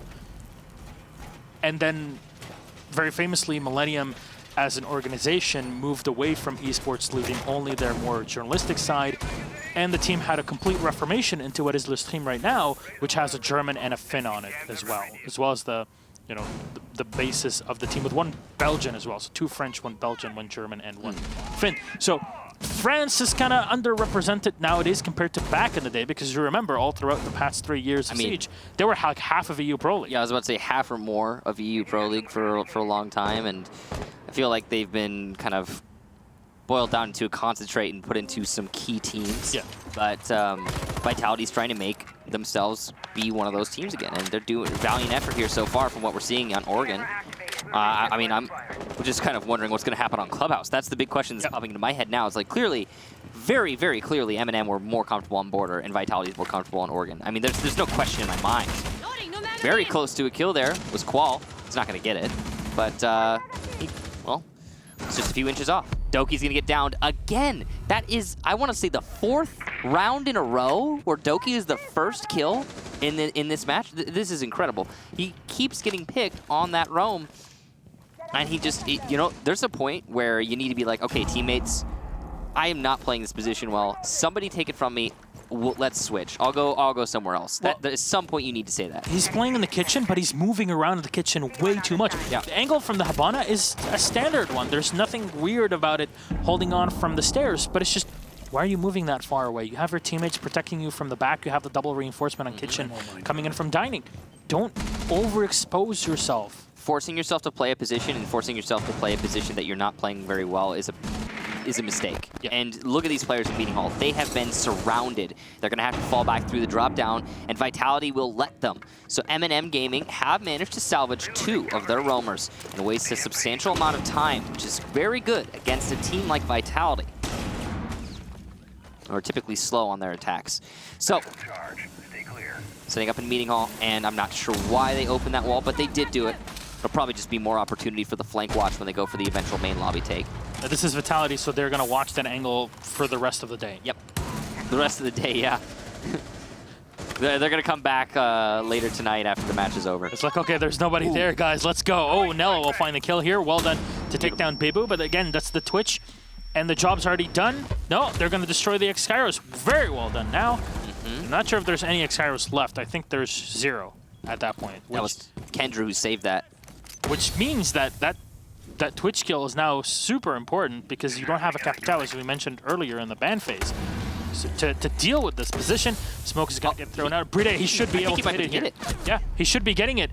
Diffuser? No, it's not set. He moves away from it. Sneaky and Spark will get a kill each. And another set of smokes thrown out. And Kendra won't be able to spot the Habana as Qual moves away. 2 left with no utility. Not sure if there's a Nitro Cell left. No, none. Firepower is the only thing that's available for MnM in this fight. And even they're fighting an uphill battle. One is going to get taken away by Sneaky. Kendra moving in very close. Can he deny it? He'll go against one, but Spark! He'll save the day from the hatch! Oh, you lucky bastard! That was... You could say that again. That was so... He hit the foot! He hit his Achilles heel! It was that close. He had no angle on him. Oh my god.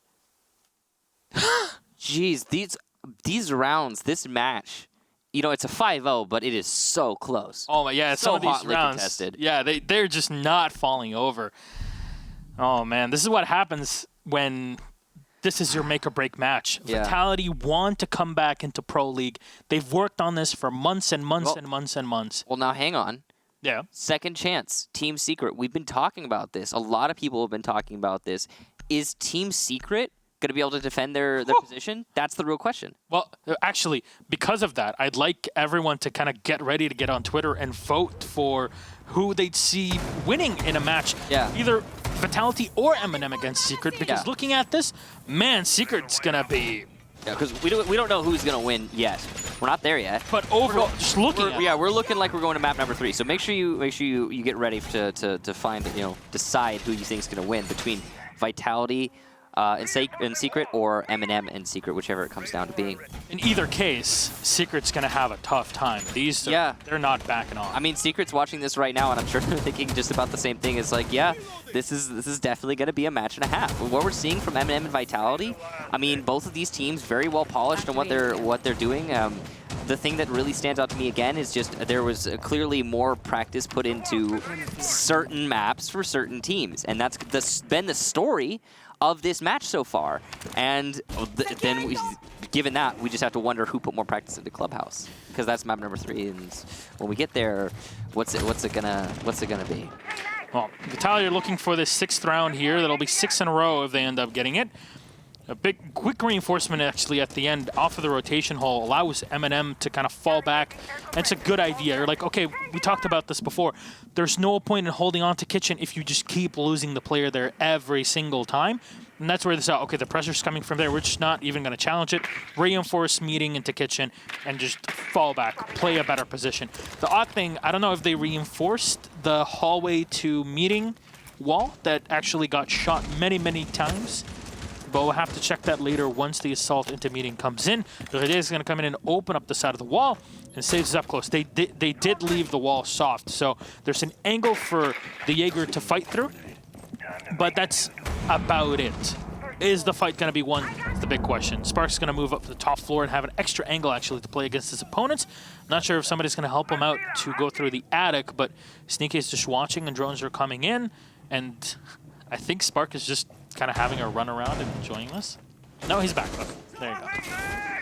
So, looks like they're going for the drop down. They might be able to get it just then. Not sure. Didn't quite see it, but there is a Kaid. So, that is going to be a potential challenge. It looks like it actually was salvaged there by the Kaid. So, good job with the Electro Claw. And he's going to juggle it, it seems. Continuing to juggle. And, ooh, he might... No, he's not going to be able to get it. The second EMP will take that Electro Claw. And the drop down will be opened up. A lot of utility used by Team Vitality, and a whole minute left in the round.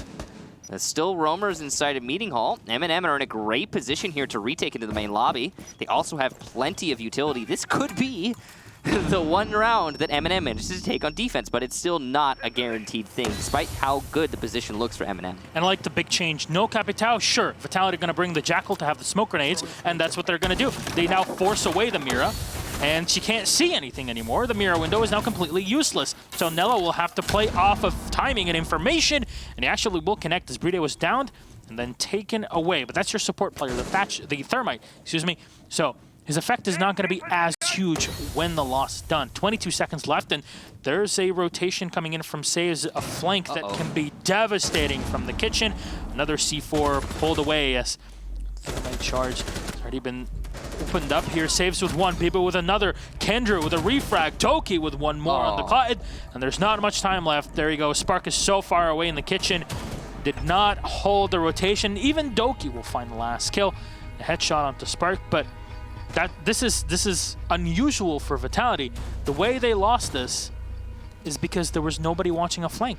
Yeah, Spark played Ring Around the Rosie with that Jaeger at the end there, too. Did you see? Yeah. He started moving into kitchen, and Jaeger's inside of Meeting Hall. It's just very confusing, for sure, on the side of Vitality. I understand they only had 25 seconds left, but you have to have someone on your flank watch when you're executing onto site, no matter what the time is. So you hate to see it, but it does happen. And MnM, because of that, because of Saves, great timing, and the lack of a flank watch from Vitality, they're going to be able to take their first defensive round as we switch over to the second half. MnM now going on to attack. Now, this is another question. It's the same question we had in the last match. When Vitality were losing so decisively on border, will the half be enough for a recovery?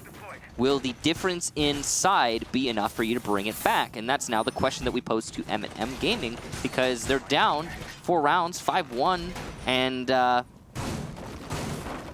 mean, now that they're attacking, is that gonna change things? Are they gonna be able to attack better? I don't know. We'll find out, I guess. Looks like they'll be going for a construction tower take, as they're setting up their drones pretty, one-sided on that construction tunnel.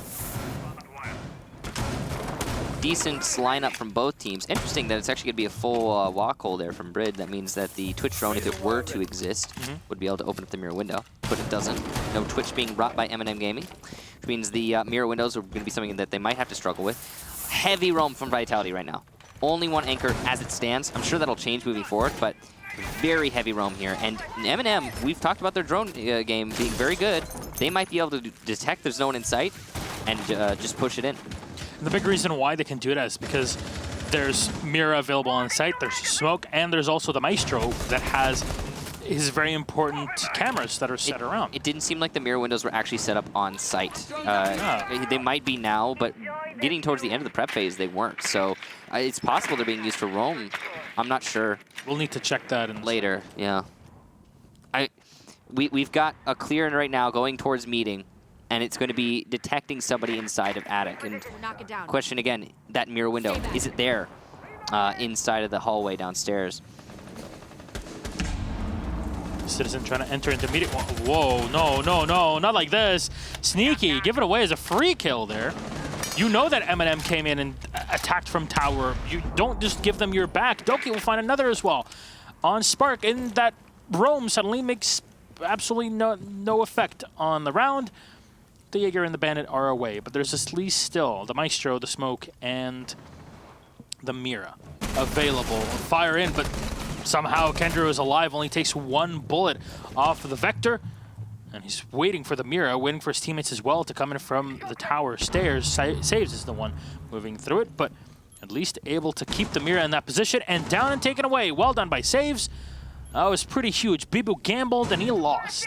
That's an interesting mirror window setup that well, I haven't seen in Pro League before. It's going to be in laundry closet looking towards B. I think that was a late Mira window. It was a late mirror window, yeah. Their setup is again, very different than usual. From that mirror window, you can deny the plant in default where Kendra is going. But here's the thing. What's the difference between Vitality attacks and MnM attacks? MnM has 50 seconds left in a 5v2 instead of 15.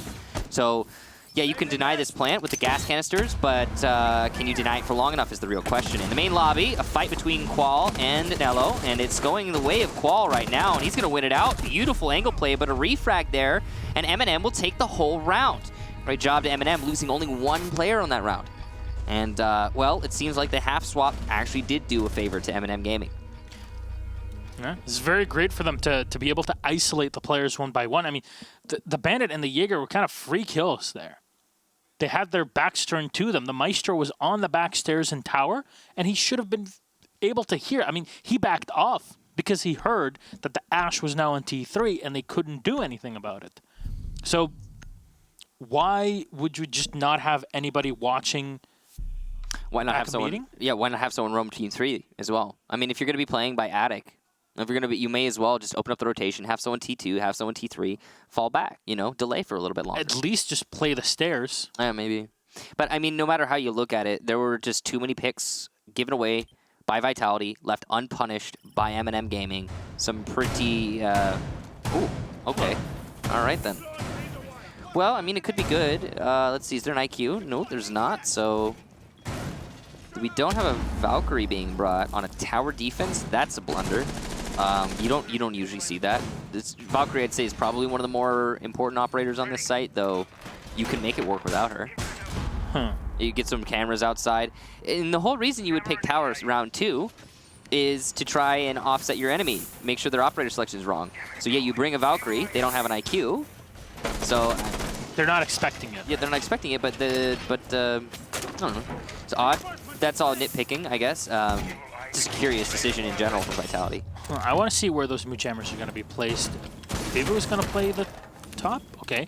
Well, there's at least ADSs to support him in this position. Yeah. No shield, which can come back to bite you later on. There's Qual actually supporting from the bedrooms. So that's at least something. And Bibu will be the one to open up those windows on his own. Some angles that can be used here by the Maestro and his cameras, but MnM already are forcing utility. And a quick run out, Spark will find an easy kill there on Nello. And that was something that MnM definitely were not waiting for. But at 2:22, there's already somebody up by the tower. Doki with one, but a refrag from Spark. Citizen will find headshot on Bride. Unsure of where the opponents are, but fire in from God knows where, actually. Citizen is still the one available in the back of the tower as Saves will try to enter into meeting. Close to flashing himself, he'll go for the second flash. Very well timed, but Spark is ready, and he fights him for it. The Maestro in a beautiful position as he sprays in and Sneaky. We'll find the last. Bibu, very well done here. Not just staying in T3, just, okay guys, I got this, but the instant they realized the attack was just going to come into the tower, he dropped down and supported the rest of the teammates, which is an excellent bit of play and decision-making. Vitality on map point. Is this going to be another 6-3? It certainly looks that way, yeah. Well, I mean, 7-3, but yeah, exactly. But we're at 6-2, so we were pretty close. Pretty close. Yeah. The scoreline's looking very similar to the last match for sure. The attack there from MnM Gaming. Not sure what they were trying to do, to be honest. You can't really take tower without taking T3. You could do some like small attack strategies, like if you try to come in from side entrance, for example. But you cannot take tower at its base, like its main, T2, T1, without taking T3. So that's that ended up working against them, like you said. Bibu just was able to drop down and start doing a lot of damage to the attack, and we're going to another off-site. This is really odd. Vitality, again, we talked about how practiced they clearly are on this map, and they are bringing out some really weird stuff. They haven't been able to win on the regular site, basement. They haven't gone top floor. Now they've won a tower and they're going to a kitchen. This is just clearly Vitality knows something that the rest of us don't, and they're leaning heavy into it. And it's working very well. Yeah. The only thing that you look at Vitality and what operators they're bringing is, yeah, there's no castle, so there's that. Otherwise, it's all fine. Having the Bandit is not going to be as important just because of the fact that there's the Thatcher on the other side. But what you're looking for as Vitality is just trying to delay as much as possible. And that's why you see players spread outside of the site itself. That's why you see people that hold into the shower, usually the smoke. I wonder if Bibu is actually holding in the back there. And not having the Capitao is actually a pretty big deal in this case. Not just for, one site or the other. So far, every single site that we've gone through, and we've gone through all 4 of them between these 2 teams, Capitao can be a pretty integral part of your push. And MnM going for that ban is great. And it really is, supposed to be affecting Vitality, but it really did not when they were on their attack. Qual will find the kill on Doki. It's a good thing didn't flash himself there, but that's at least 1 kill for the bottom tower. Yeah. Pretty common spawn peek, or well, not really spawn peek, just a peek, I suppose, from Qual, and he's being supported by one up in tower as well. Seems like MnM is aware of this, but they have not been able to find the camera that is sitting on highway. It's a great position here from that Valkyrie cam, Spark. Gathered a lot of information on the push that's coming on the north side of the building. MnM need to take control of the timing, and Spark will be able to safely cross there. Super unfortunate what we just witnessed. Bandit battery still on the wall, and that's because, well, the attackers can't pressure from this north door. Why can't they pressure from north door? Because the defenders are inside of tower, and they're denying it from a long angle. EMP will finally come out. Only took 2 minutes, and the wall will open up. Alongside an extra angle from the ex-Kairos there, the Havana. So well done. There's position for post-plant as well. MnM, though, with a man down, they're going to have to deal with ADSs. They're going to have to deal with just overall utility from the Maestro in the back, but that's why Zofia exists in Sneaky. A reinforcement at the 56-second mark. That's very unusual, but it makes sure that nobody can go in for the flank. And with MnM only having 4 players alive, they're not going to have much of an opportunity to do so. Drone's trying to get in through that window, and it's actually going to work against them. Spark takes down Citizen because the drone couldn't make it through. Too small a hole. He didn't want to give away his position. A faked out plant there from the Thermite and Kendrew, and he's doing his best. Dodges a C4, dodging gas canisters, but so little cover from the rest of the attackers. Saves, gets one, Nello another, but they're getting refragged in turn, and it's just saved now inside of Showers. He gets shut down. It's another good half in the chat there. Vitality take map number 2 even more decisively than MnM managed to take map number 1. And we go to Clubhouse, the 3rd map of this series. Vitality really showing their flexibility. They tried to do this on border by just switching around between sites all the time, but it wasn't that successful. However, once you go to map 2, that's where things change. Vitality, their experienced Spark with 16 kills on the board. I mean, honestly, that's pretty darn impressive, to say the least. But even the rest with Bibu, Sneaky, and Qual, they're able to put up quite a bit on the board. So Vitality, really decisive and very efficient on every single take, every single defense. I have to applaud this because, I mean, map 1 was the same thing for MnM, and the second is Vitality. Clubhouse is definitely going to be a barn burner. Yeah, I think Clubhouse is... I'm really curious to see what's going on there. The last time these teams played against each other, they actually played on Clubhouse, and that match ended up being a 7-3 in favor of Vitality. So this seems to be something that Vitality are going to be very comfortable on, a situation that they, I'm sure, are happy about. But who knows? Things can change since the last time these teams met each other. Yep. And, looking at this a while ago, Yes, it was a while ago. that's the thing. The changes between these two teams really do show. And I mean, the operator bans have had a pretty big effect. I want to say that MnM, by banning the Capital in Oregon, kind of gimped themselves on their attack. Maybe. Also, I mean, starting off on the defenses. They were attacking on... The only site that they won was an attack on the basement. They attacked on a tower and kitchen other than that, so I don't... Maybe, but I'm not sure. They didn't have much else to use. And Vitality didn't even require the Capital. That's the thing. They just found another way to push, and everything was built correctly by MnM. For example, when they were playing upstairs in the bedrooms, they're like, okay, 100%, they have to attack from the main bedroom and into the closet, but that never came. So overall, very well done by both teams. We are going to go to map number 3, Clubhouse, but that is just after the break, so make sure you go real quickly to the bathroom, get some more popcorn, because this match is going to continue on. We have another great one after. We'll see you in just a bit.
Good evening, ladies and gentlemen. Welcome back. Explosive first 2 maps in this series, Michael.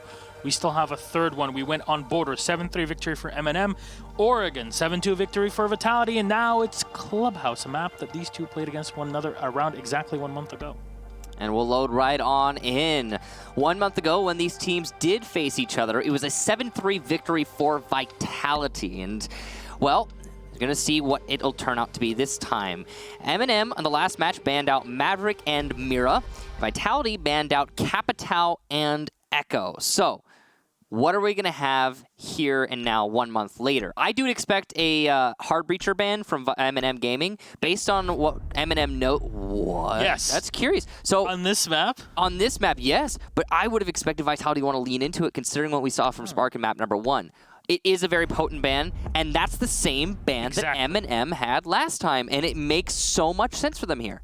Yeah, Maverick overall is a great operator to ban on the map, and the Capitao as well. When it comes to cash-heavy defenses, MnM do not want to deal with Vitality's clash at all, and I'm guessing that's how Vitality were able to beat MnM back then. Final one should be either Miro and Echo. It's an Echo as usual. It's Vitality. We talked about this. Yeah. You want to slow down Vitality. How do you do that? You take away a hard breacher and you try to play Echo. We're just going to ban Echo every single time. And Vitality is very smart in doing so. The defensive bans have been the same every single match, or rather map, I suppose, for this series, as it's been Echo and Clash. Now, the hard breacher ban being a Maverick. Clubhouse, Maverick's probably one of your most important operators, so that's a pretty crippling blow for any attacking team. And you could see a dual denial set being brought here from Vitality. That's going to be the Kaid and the Bandit. So I like to see this from Vitality. They're going to try and out-utility the Thatcher. It's possible. It's definitely possible, but it's not exactly easy. We have basement defense here. Likely those bandit batteries going to be going for the church wall, and maybe going to be just exclusive on the drops for the Kaid. You can put them in the dirt tunnel. You can get both of those panels, and it can be left in a position where it can't be shot. So that might force out an EMP if that's something they want to do, but it's, I guess, of course, up to Vitality. Overall setup here is pretty interesting. One thing that I will note, and this is very important, is that MnM are going to be allowed to bring Nomad. And we saw on map number 1 how important Nomad was for MnM Gaming. So, Nomad being here, I think is going to play a huge role in, that was really weird. Yeah, those twisted arms always, yeah. The Nomad is going to be a very important operator for MnM Gaming, because what they're going to be able to do, especially when they're attacking basement, for example, is drone out top floors, push the roamers downstairs, put an air jab on the staircases and the ladder, etc. Bam, no one's flanking you. So that's a really important thing that Vitality did not ban that Nomad. They instead went for the Capitao. Flanks are going to be really tough, that's for sure. And Nomad is literally built to do that, of course. There's no question about it. Ultimate flame watching operator. Indeed. Doesn't even have to be there, so that's how good it is. Yeah, if you think it might be there, then you can't go there. Anyway, MnM now into the building. It seems like there aren't any roamers. Yeah, no, it looks like all the people on the bottom floor from the defense, and you've got one in tunnel. So I guess if you count that as a roamer, but it's not. And that's just going to be MnM now isolating those flanks. There are some good cameras set up here by Vitality, but that's some bad timing from Sneaky. If the exothermic charge is live, then the Kaid Electroclaw cannot stop it. Yep. If you get it placed before the exothermic charge is detonating, then it's possible, but it's very close. All right. Usually you'd see a buck in this sort of situation, but because you want to bring the Nomad, you don't have that opportunity. What do? You bring Zofia breaching charges. It definitely is an underrated thing. We talk about this every now and then, where Twitch will bring breaching charges. You have the same with Zofia, you have the same with the AQ. It's just extra soft destruction on a map that it gives you a lot of advantages if you do have that. But you see the amount of players. There's 3 of them actually set right behind you. The Bandit's trying to trick. There's right next to him as well. Slow down a Citizen. Will take the damage, but save will be taken away. One of your Heartbreach is finally taken away, and Kendrew is going at it, trying to open up the wall into Armory, but it's taking so long here, and it will be successful. Okay, what? Surprised that the Bandit did not get that trick off. There was no stun. Yeah, well, curious, but truly. And now that that is opened up, it's going to be a It's going to be a really good avenue for MnM Gaming to use in the dying seconds of this round. But that's the thing. They have more time than their counterparts typically do when you get to this point in a round. The one thing is that Vitality are still full HP with full manpower. Unlike MnM, we're at a half health, and now, well, 2 men down with Kendra and saves. Well done by Sneaky. Yeah, with the TCSG 12. Citizen will have to rotate back. Oddly enough, still running the hollow on the 7.62. Just a more aggressive style of play. The great reinforcement on the side to deny entry into the armory. And Sneaky just pre-firing around. He knows that he can do so much damage with the TCSG and just locking down their opponents in one position. Spark and Rayday will get one. Doki. It's one before, but doesn't really matter. Spark on the floor. He does the dinosaur. That's Citizen taken away, and Vitality, very efficient take. So this is a big uh-oh here for Vitality to start things off so well. MnM Gaming in a bad spot now, given the, I'd say, the decisiveness of that round. The lifeline must have gone over the top of that wall to allow the wall to get opened up. It must have. I'm not sure if the Zofia already used the 2 of them before they entered. It's possible, but that's the only reason I can imagine that the Bandit didn't get it. Either that or Bibu came off for some reason. I'm not sure. You need to go back and listen to the audio cue. Sure, but whatever the case be, that wall getting opened up actually worked against MnM. And why? Because they just didn't have enough manpower to gain control of that breach. And a big part of that was that Vitality were punishing MnM for every single inch that MnM tried to take. That C4 at the bottom of main stairs from the Valkyrie is a great example. And that, the DMR on that, the DMR shotgun on Kaid, so potent on a close range angle. It's the same thing as it is on a distant angle. You know, the only reason that the double barrel wasn't a good thing is because it was a double barrel, but this thing has a magazine, so it's literally better in every single way. Yep, it's the double barrel, but then with more ammunition, which is and an ACOG. Yes, I was gonna say. Like, and you can see he switched too. Poor Korean operators. Yeah. All right. All the technology in Korea is not enough to get an ACOG. In this game. Yeah, well, that said, another thing that I want to highlight is the fact that in the previous round, MnM didn't really pressure blue that much either. You saw the entire time, there was, okay, maybe the Nomad there, but she didn't really do anything. Didn't have a lot of presence, no. The angles were always held. There were 4 players, 2 of them in blue, two of them, and at some point even 3 that were based in the church itself, and the last player was the smoke that was in dirt tunnel and will fall back if something is needed around the armory. So overall, great management of the manpower as well by Vitality, knowing who to put where. Bandit trying to trick in here, and you can force the Bandit away by either using your EMPs, but also a player from the window. He'll be able to trick at the end, yes, but the second EMP will have to come out, and an easy kill from Doki. I think he just... Oh, he's going for a second, and he gets it! No, Saves actually the one to get that kill. That must have been from the roof. A poorly timed run out. Very unfortunate, and it was indeed from the roof. So the instant the thermite charge was opened, it just moves up and plays from there. Saves on the opposite end of the destroyed wall. So 2 players down almost instantaneously. Look at the amount of time. What is this? This is very efficient here from Vitality or from Vitality's opponents, MnM. There's no dock that's being played on the catwalk. It's the Maestro in this situation. Sure, there's no Twitch, but those evil eyes can be dealt with. In the little manpower, you can't really fight against players coming in. The big advantage that Vitality has right now is garage control. The fact that they have yet to lose garage is huge. This has been a valiant effort from Spark, truly. He's got the breach in server open, and he's got to deal with someone in garage. This is so good. That rappel is so good because you deal with the fact that the big advantage that, oh no, you die as well, but you deal with the fact that the big advantage of the player on the catwalk is the angle that you can't really deal with. It's so huge, but Saves will be able to get the kill on Qual. Huge here to take out the Maestro. Rayday last alive and taken away by Citizen. MnM do not roll over, and they just come back fighting. Certainly the case. I think that was a really well-orchestrated attack from MnM. A big part of that round came down to the work that Doki managed to do on the server window, and the run out, the run out there from Vitality just not working out on the balcony, giving 2 kills to the attack pretty early on. That pretty much gutted the attack, the defense from Vitality. They're going to go to Jim next, and I think that's sensible. Yep. Jim is probably, it's just as viable as Cash for sure, but given what we saw just now on Cash. I think Vitality has some flaws on that site, and they're going to need to experiment with it later. Jim might be different. Looks like they're setting up for not going to be a shield strategy in all likelihood. Usually when you're going to have a shield strategy, there will be a castle to accompany the shield. So there's not likely to be bandit tricking on Jacuzzi. Seems like Vitality might want to get a little bit aggressive. They brought an alibi. That's usually in an attempt to roam.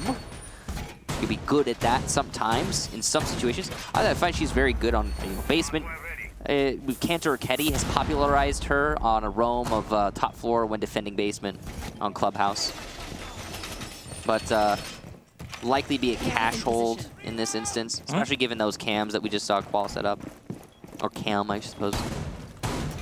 It should at least give you some sort of information. I'm not sure if they're going to stick for a long time inside of Cash. I mean, he can hold it pretty well if they full reinforce it as an alibi. It's a good enough operator to make that hold. You could have someone, what a lot of teams will do as well is kind of have extra holes to fire in and give it an extra angle. The big problem with any... Or to Jim or to Cash? Into Cash. Yeah, from the workshop wall. Yeah, exactly. So there's all of that that's available. But that's actually a pretty good camera to watch the hatch in here into logistics because there's nobody in there.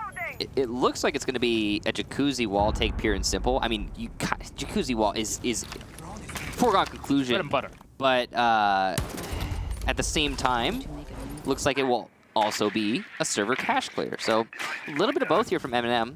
Gotta be careful not to spread themselves too thin. Is he bandit tricking? Should be pretty easy to deny that. If there is actual bandit tricking going on, you can deny that from the south balcony. You have to be cautious of the server pressure, but Habana is negating that by, opening the wall and going on rappel on the server balcony. So this should be a pretty easy, deal on the bandit. He looks like he might have a shield. We don't know. He does have a shield. So if he has an ADS, then they need to clear that out before they can get Spark off his position. Oh, there you go. They cleared it away. Spark, runs away.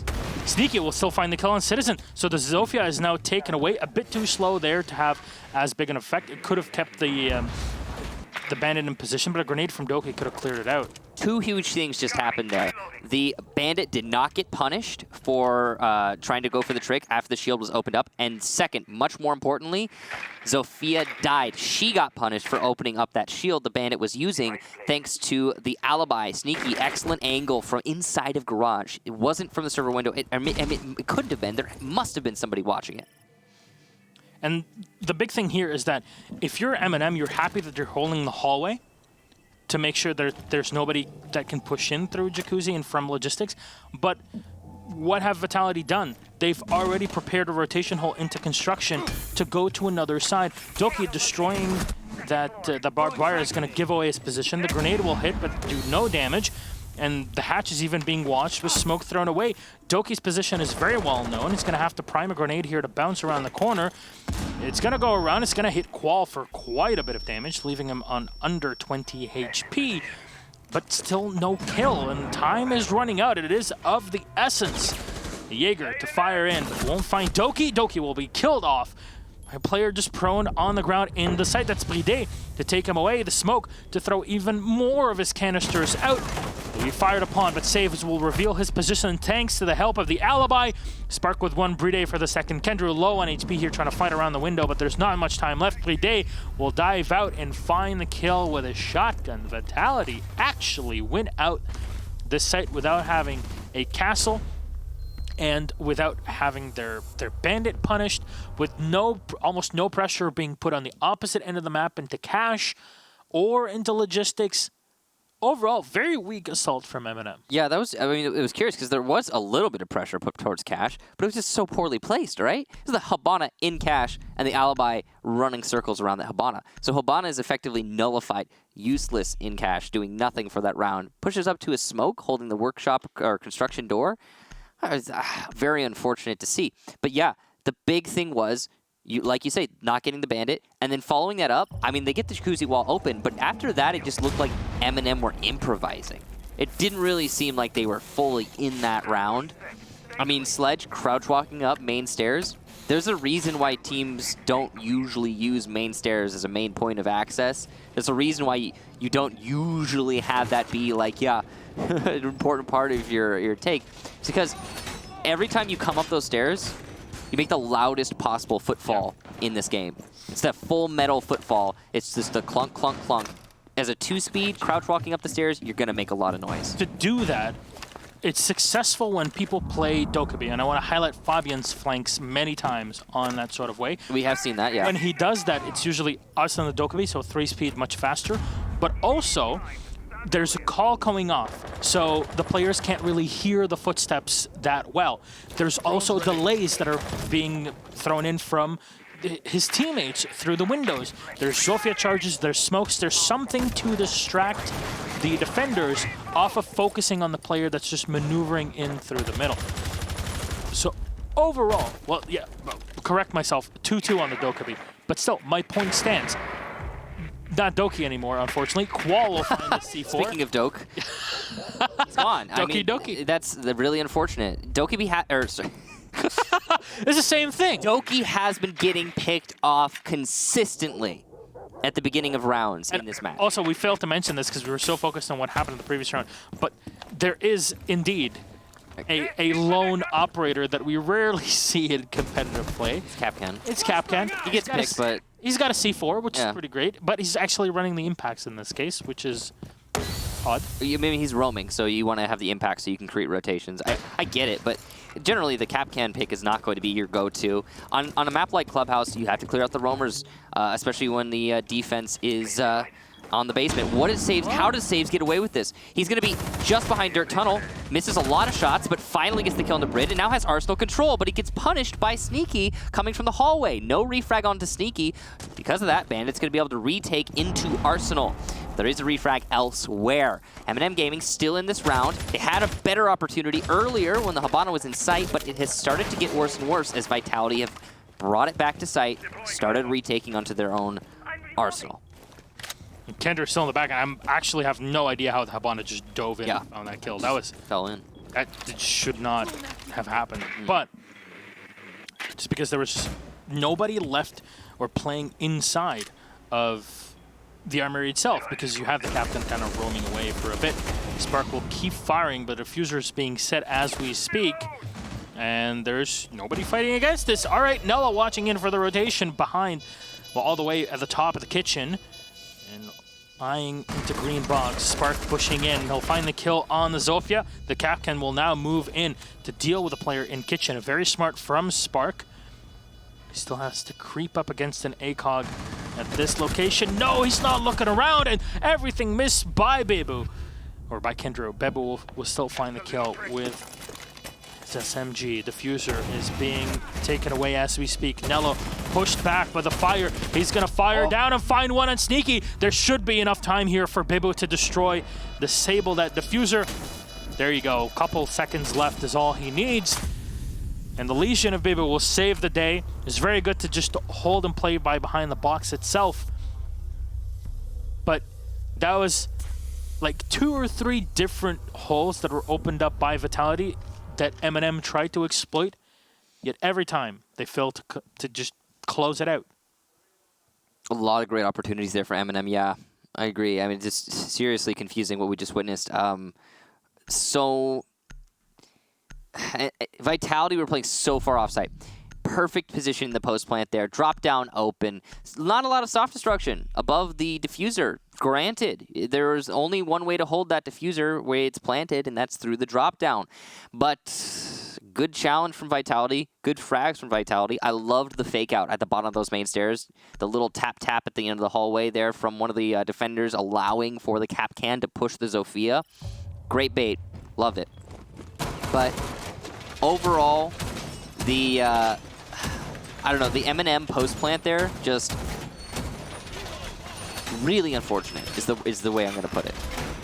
Now, we're going to be going to cash.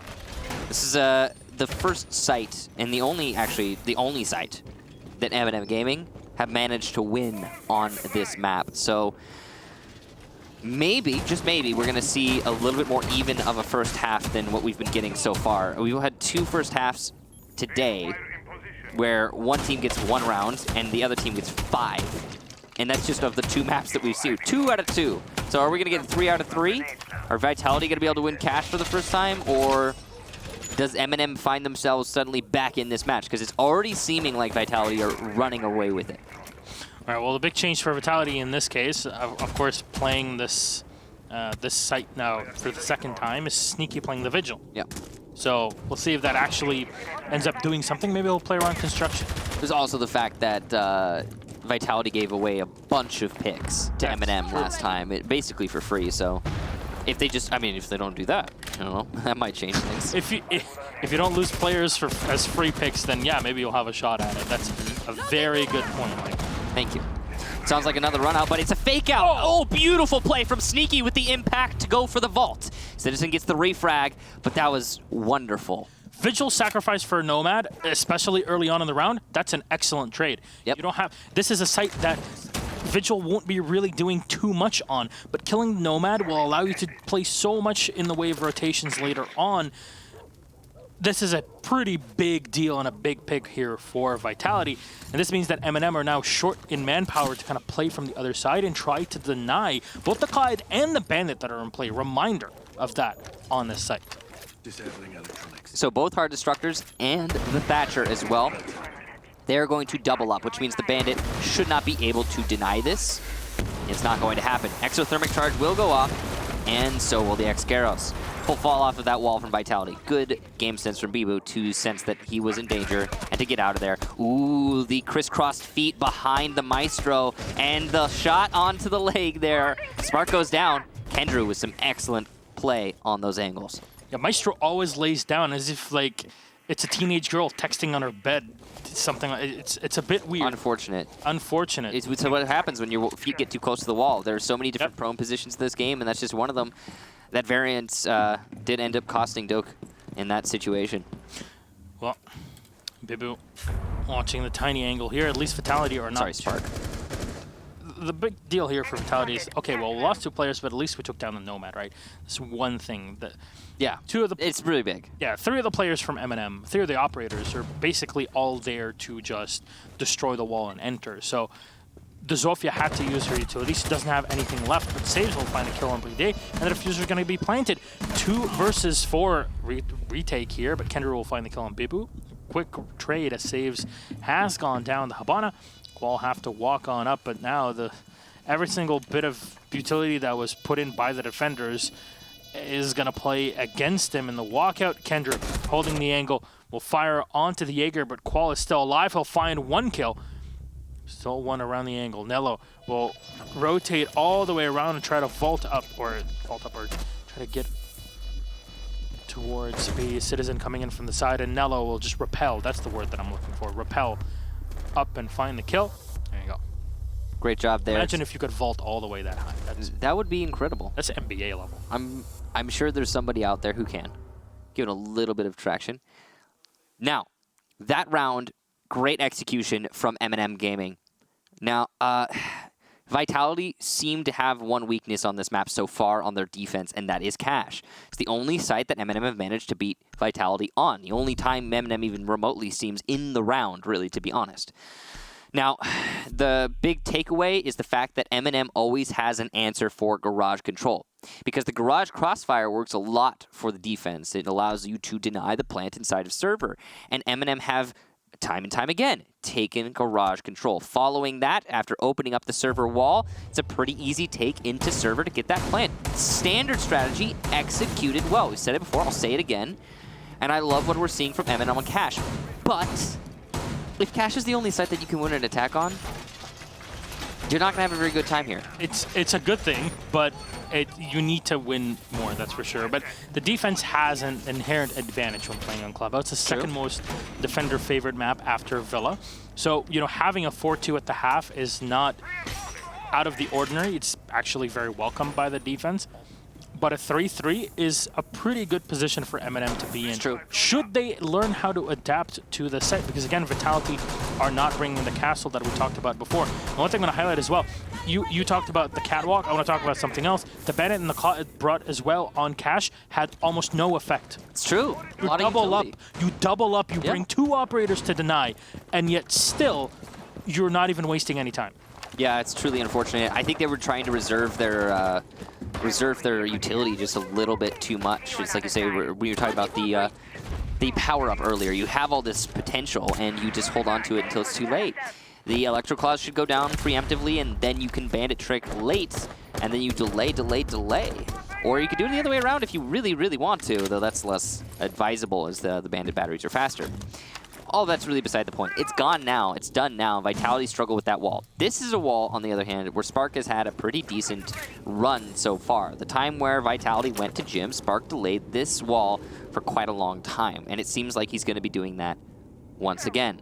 He's got the shield, and there's nobody pressuring his shield right now because MnM are afraid of pressure from Garage, pressure from server window. Because of that, they're just going to be going about this very slowly. Doki looking for a free pick just inside of, or actually no, getting a mirror window just inside of Office. Great job there to Doki, having the awareness to seize that angle from inside of Kitchen all the way up.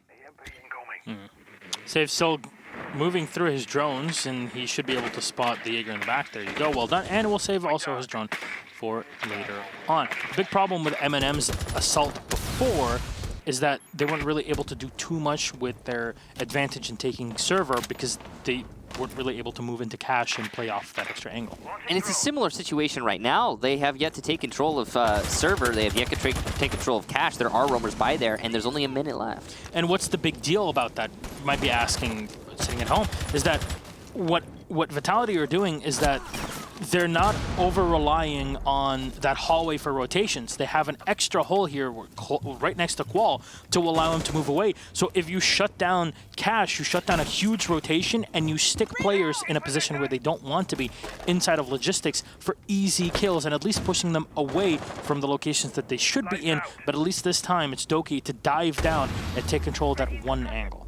Oh, MnM going for the push. The mirror window and bathroom still alive. 5 versus 5 with only 30 seconds left. Don't see it often, but in this match, it seems to be pretty frequent.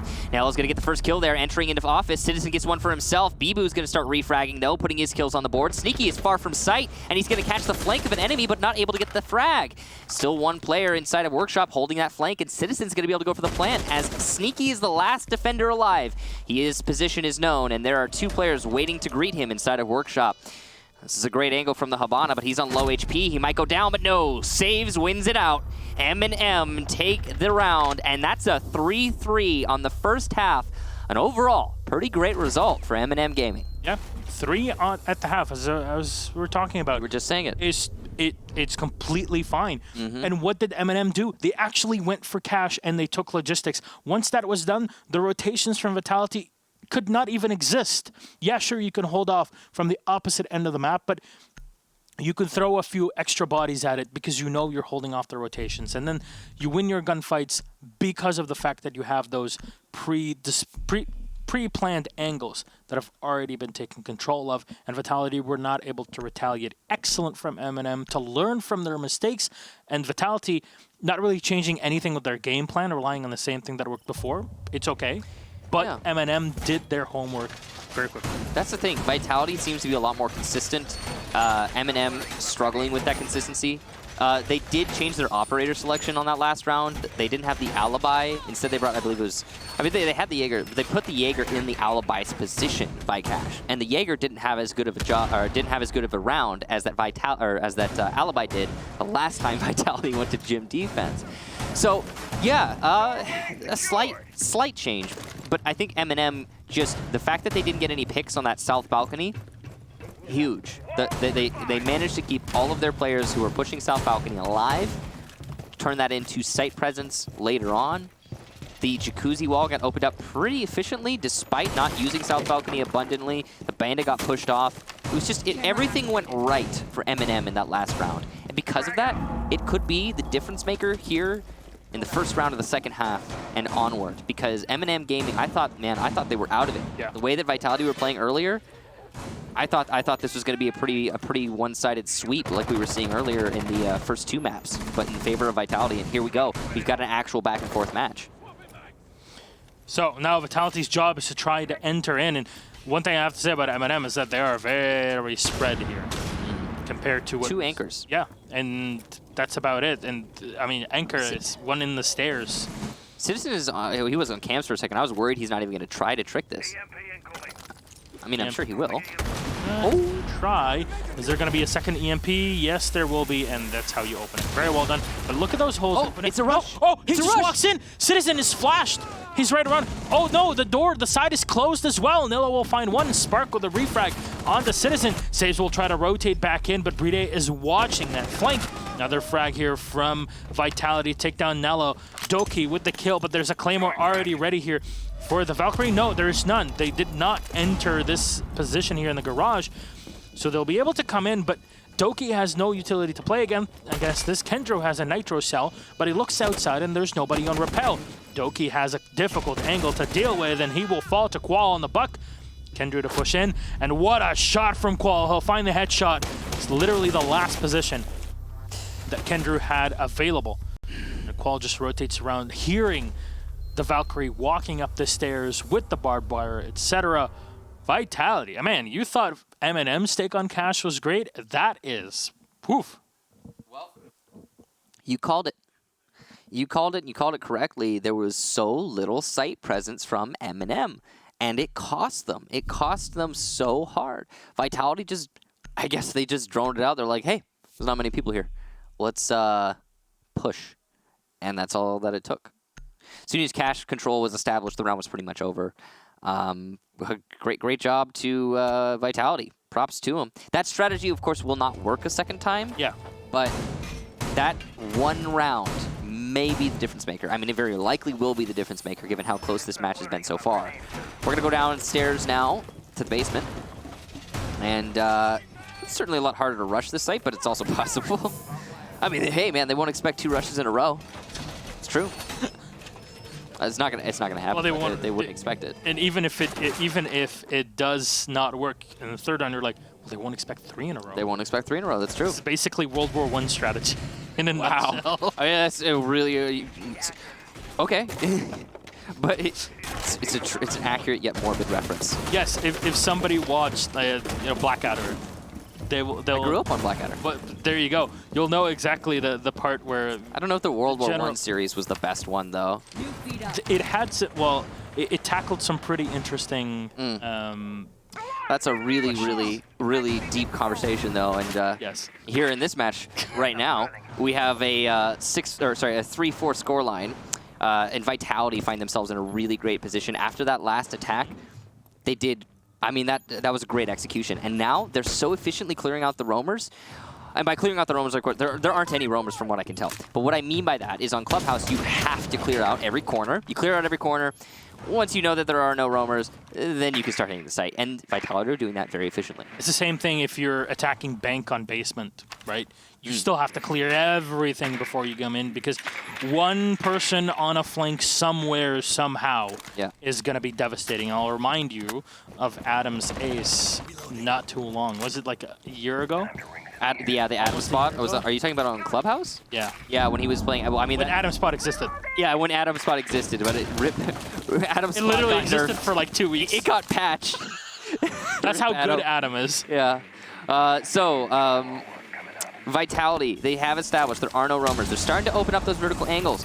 Cut off rotation in the hallway. Very useful rotation to cut off there with the Buck Skeleton Key. And now they're just going to start working away, chipping away at those reinforced walls with their hard destruction. Vitality still taking their time here with 1:20 left. Sneaky will put away an utility in the back. ADSs are no longer present. Not sure if they were present at all. Clear. Bibu opening a floor, like a floor level. Prone level? That's a very good thing to do. I'm not sure if he was successful in that. I saw something exploding in front of it. I think he got it. I'm not sure though. Gas canisters coming out, so it's likely that he did. Gas canisters to cover it, maybe. There's a shield as well, so this position's much more powerful for the smoke. Citizen with a C4 onto Qual. Great job there. That's soft destruction gone, and nades. Yeah, you saw the impact grenade as well thrown into the wall. It will spread around and destroy any utility on the side. So that Excyrus hole actually turns out to play negatively against Vitality. Same way it did with the exothermic hole for MnM the last time they attacked, or the first time they attacked on a church. Very true. Doki now spraying all the way to the back of blue. Won't find anybody, but at least some damage done to the back. Grenade's not available as Qual has been taken away, so that shield is going to stay there for a while. The entrance into the church. Saves with one more long angle to take down Sneaky, and more of these holes open up. He's trying to bait his opponents into not knowing which angle he's coming from, and now he's prone on the floor, watching. By the entrance into church. Bride with a beautiful frag. Bibu with another. Doki and Nello, though, will bring it home. Spark will take down Nello. He's the last man alive, but so low on HP. The diffuser is far away, and he has to pick it up. And he's so low on health, there's no time left. Picked up the diffuser, but there's not much that can be done with the Legion peeking around. It would have been death. No cake, but death, or well, let's just go for a plant and then die anyways. So that was a really good try from Vitality in the dying seconds of the round. But again, I say it, dying seconds of the round. That's on Vitality. You know, the fact that the Vitality attack is so slow is going to work against them quite a lot on a map like Clubhouse. And it was, I think, well showcased in that last round, because Vitality brought that down to a 1-on-2 from a position where it seemed like there was no way they could have recovered it. And if maybe they had a few more seconds in the round, maybe it would have been different, because they had to rush. They had to force themselves to rush. We'll be going to Cash now, which, well, it didn't work out great for MnM last time they went here, but it was because of a rush strategy, and the odds of those coming out twice in a row. I mean, the rush from Vitality came out because, first of all, there was well, it was on MnM, that barricade, yeah, and there was only one player that they can spot. They spotted the second by the stairs, but because of that barricade, very weird barricade. Was it the one, was it like from between server? stairs into server? Yeah, exactly. Yeah, jeez. That's like, Didn't even see that. What? Why was it there? And we didn't see it until the Habana had already pushed in. Yeah, because then your guy on Cash stairs or server stairs just can't hold the angle. Yeah, he can see feet, but the angle is not wide enough for him to shoot at. And yeah, sure, theoretically you can do it, but even then though, like it's hard to take that fight as a player on stairs. If your enemy is just gonna rush across, it's a one-size door. So it's, you know, if you're sprinting, it's gonna be hard to always land that shot consistently. To be fair. So that said, how will Vitality play this one? And I hope that MnM are going to be spending more of their players, or putting more of their players onto the set, which is exactly what it looks like here. They have to clear out the batteries, and they will be successful in baiting out one of them.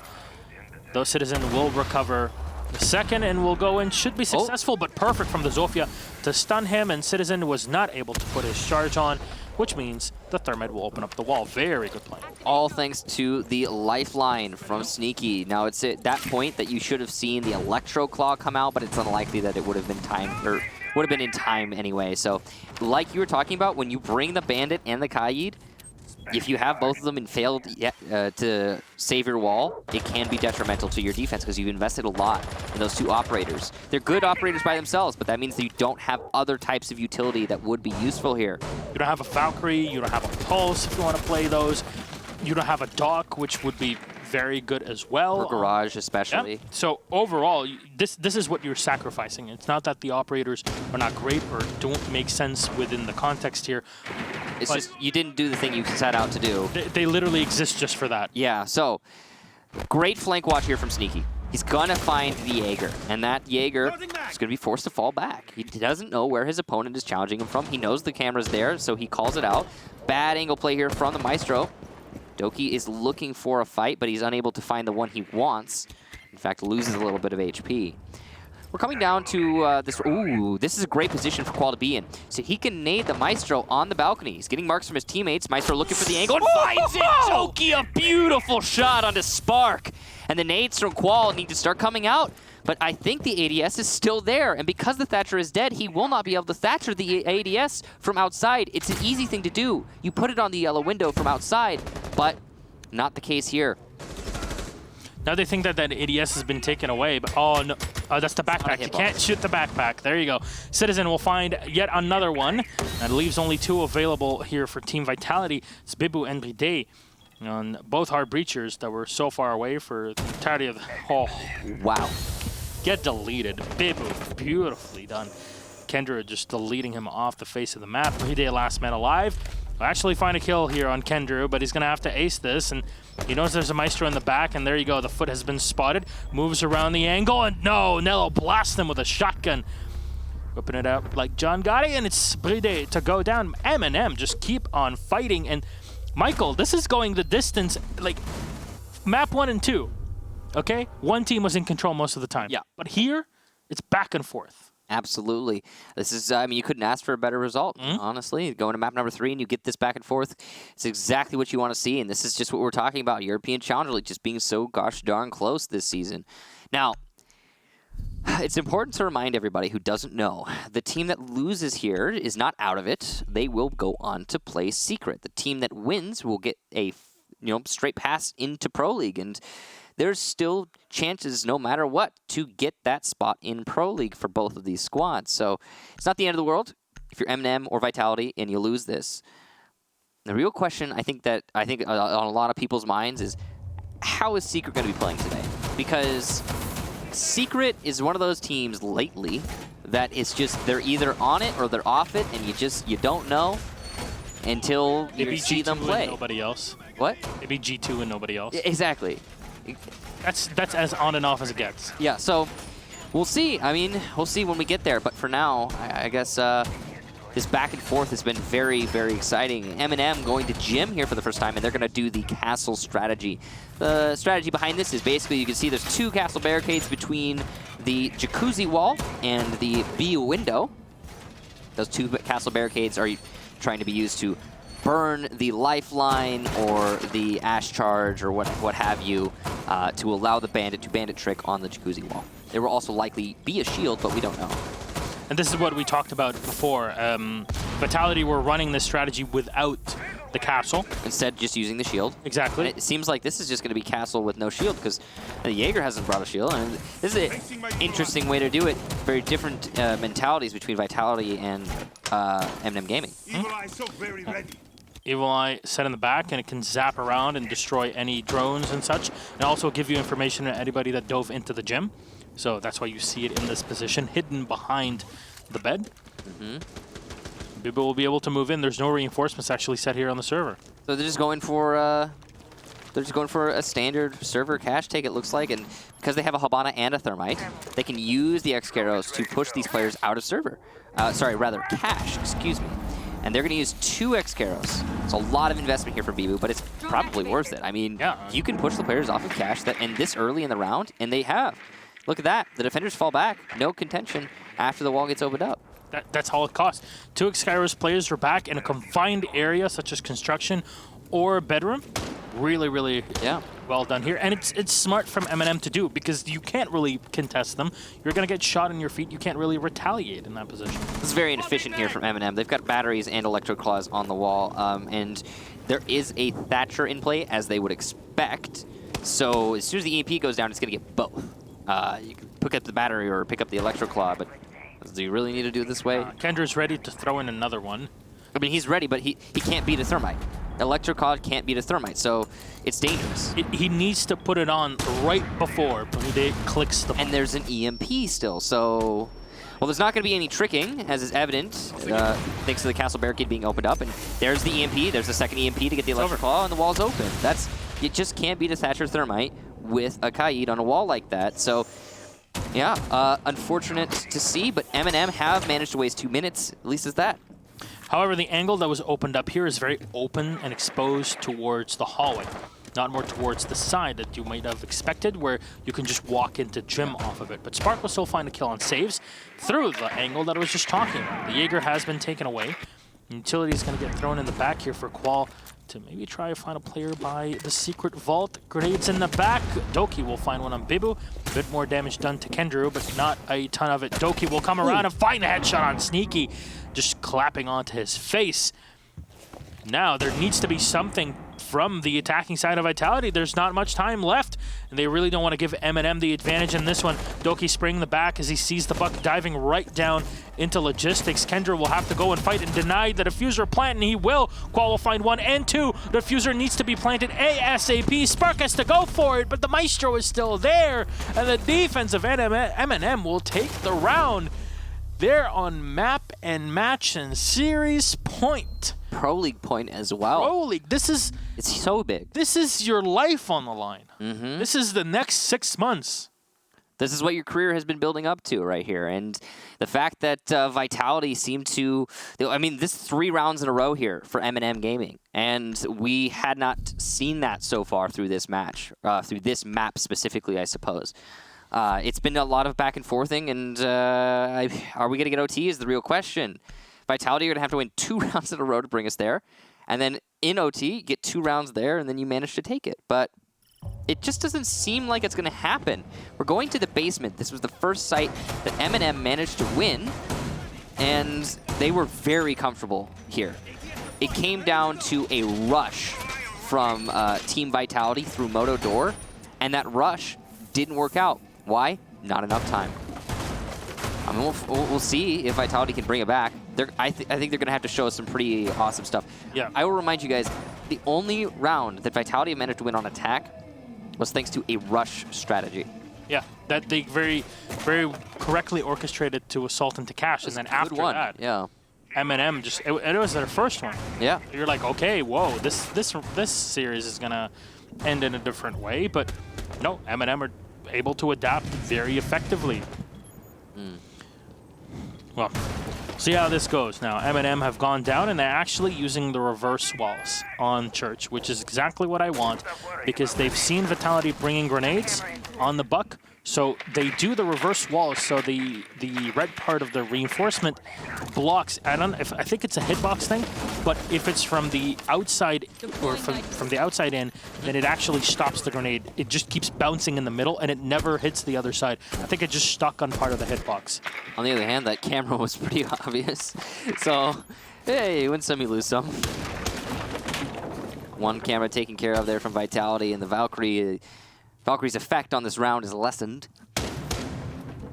Vitality already doing a good job of clearing out the top floors, and there goes the C4 from the Valkyrie as well. So it's building up here for the utility.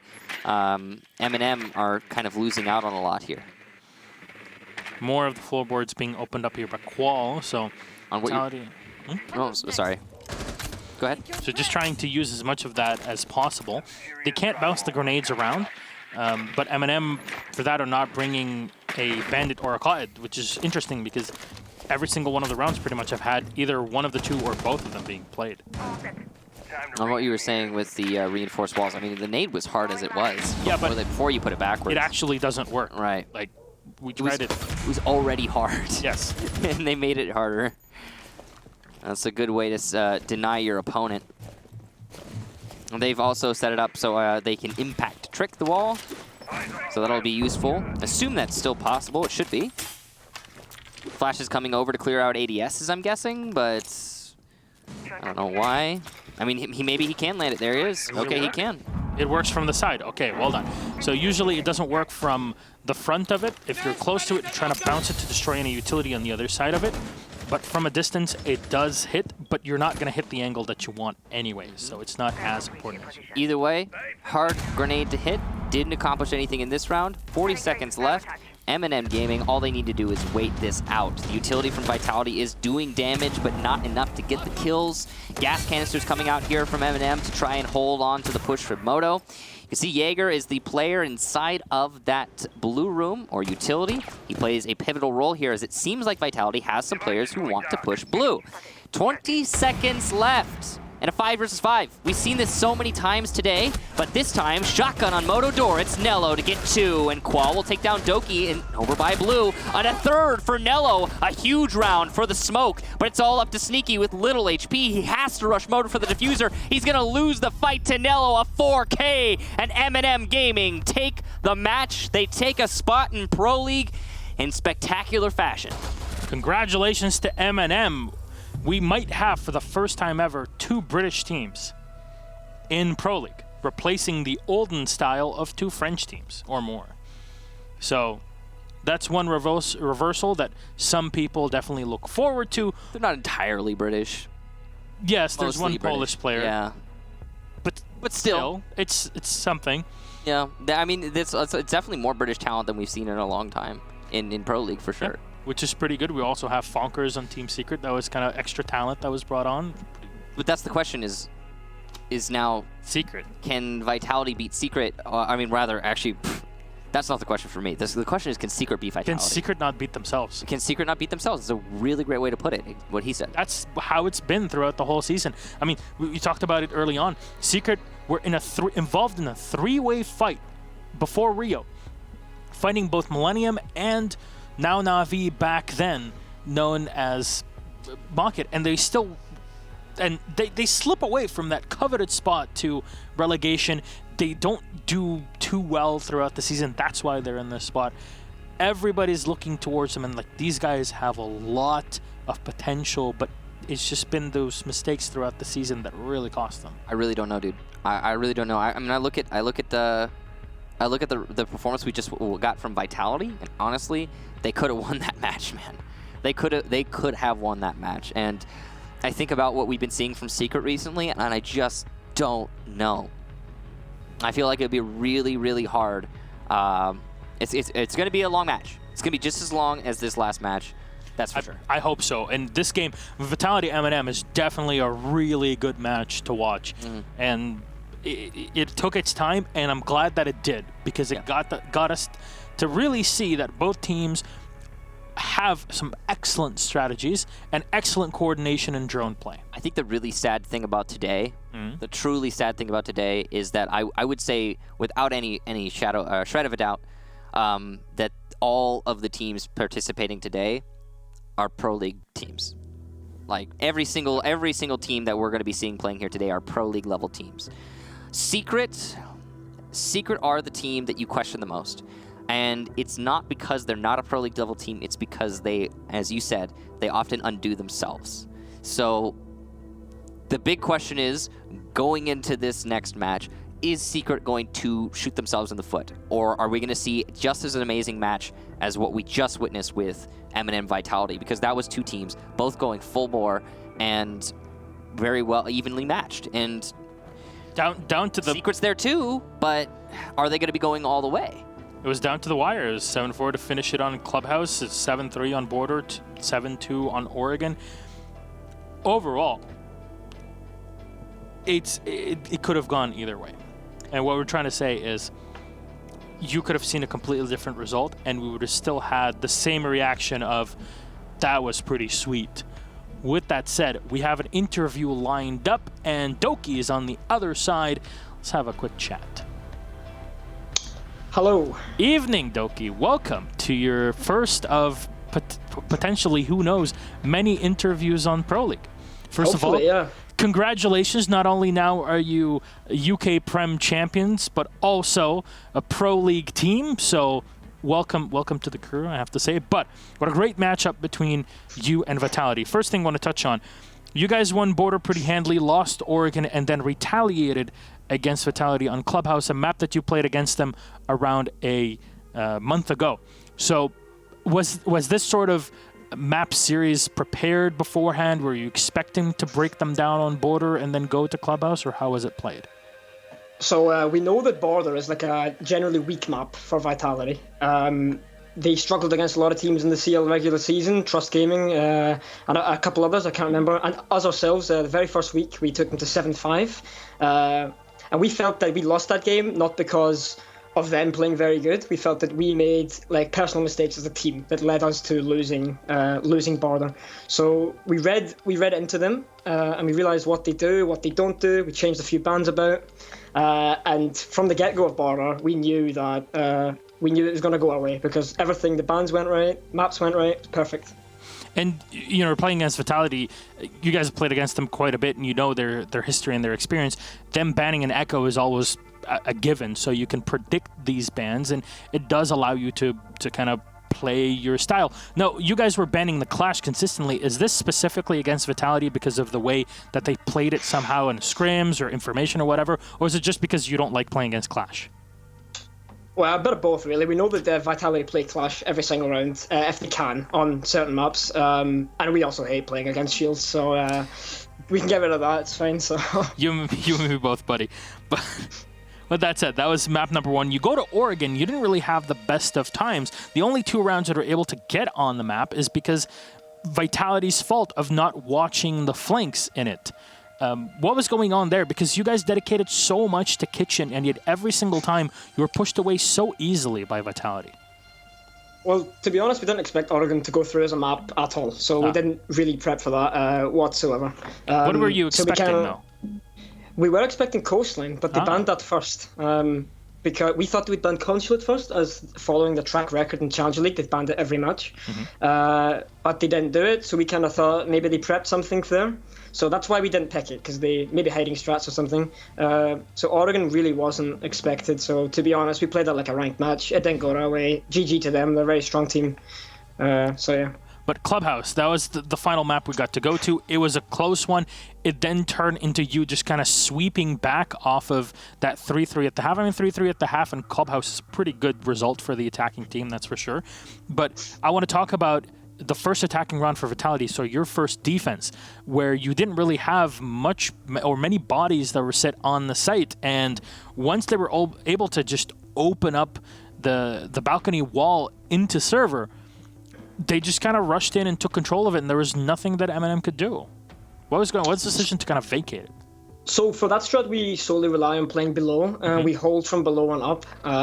As soon as they opened the wall and they rushed in, we didn't realize for another 5 or so seconds that they were actually in the site. So as soon as I scream, "Oh, they're in sight," everyone panics.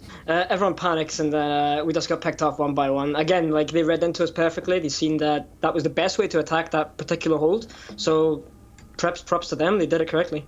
Yeah, and we could see when the Thermite was opening up the wall to enter, we could see the holes that have been pre-placed on the floor, and you're like, okay, well, they're going to plate, but there was like nobody anchoring except for the Bandit, I think, on the site, and that's not really an anchor, kind of looking towards the, actually demolishing the Thermite charges. But we saw a lot of Clyde, a lot of Bandit, and 2 of them together when there was Cash, when there was even a place downstairs in Church, but they weren't always that effective on both sides for you, both you, MnM, and Vitality. Why do you think that was the case? I just think personally, like, for our play style, we need to be very methodical, especially how we play on defense. We have everything prepped previously. We want it to go our way, so does every team, I'm sure, but Vitality are very, very aggressive play style. They can play really slow, or they could just pop off one round. And I think that on all series, 3 maps, that threw us off a lot, and they just countered us really well. Well said. Well, with that said, Doki, congratulations again to you and MnM. You might be the 2nd British team now in Pro League. That is yet to be seen with Secret versus Vitality. Anything you'd like to end this on? Anything to the fans? Anything to Secret or anybody watching here, British fans specifically? I just think that the whole UK community being behind us and cheering for us in the chat, like, we really appreciate that. All of us do. So thank you a lot for that. Secret and Vitality is going to be a close game. I have friends on both teams, so I don't really want to favour anyone. So yeah, that could go either way. And I just want to say thank you to Pact for dropping Kendrew and Safe so they could join our team. That seemed to be like a really effective win for us. So thanks, guys. They couldn't even play with Kendra in the Polish Nationals. I remember talking about this with Marciu quite a bit before he went to Warsaw for it. But yeah, you got the best end of that deal. Yeah, that's for sure. Definitely. All right. With that said, thank you very much, Doki, for all of that. And on that bombshell, we'll see you in Pro League next season at Season 10. Good night. Thanks, guys.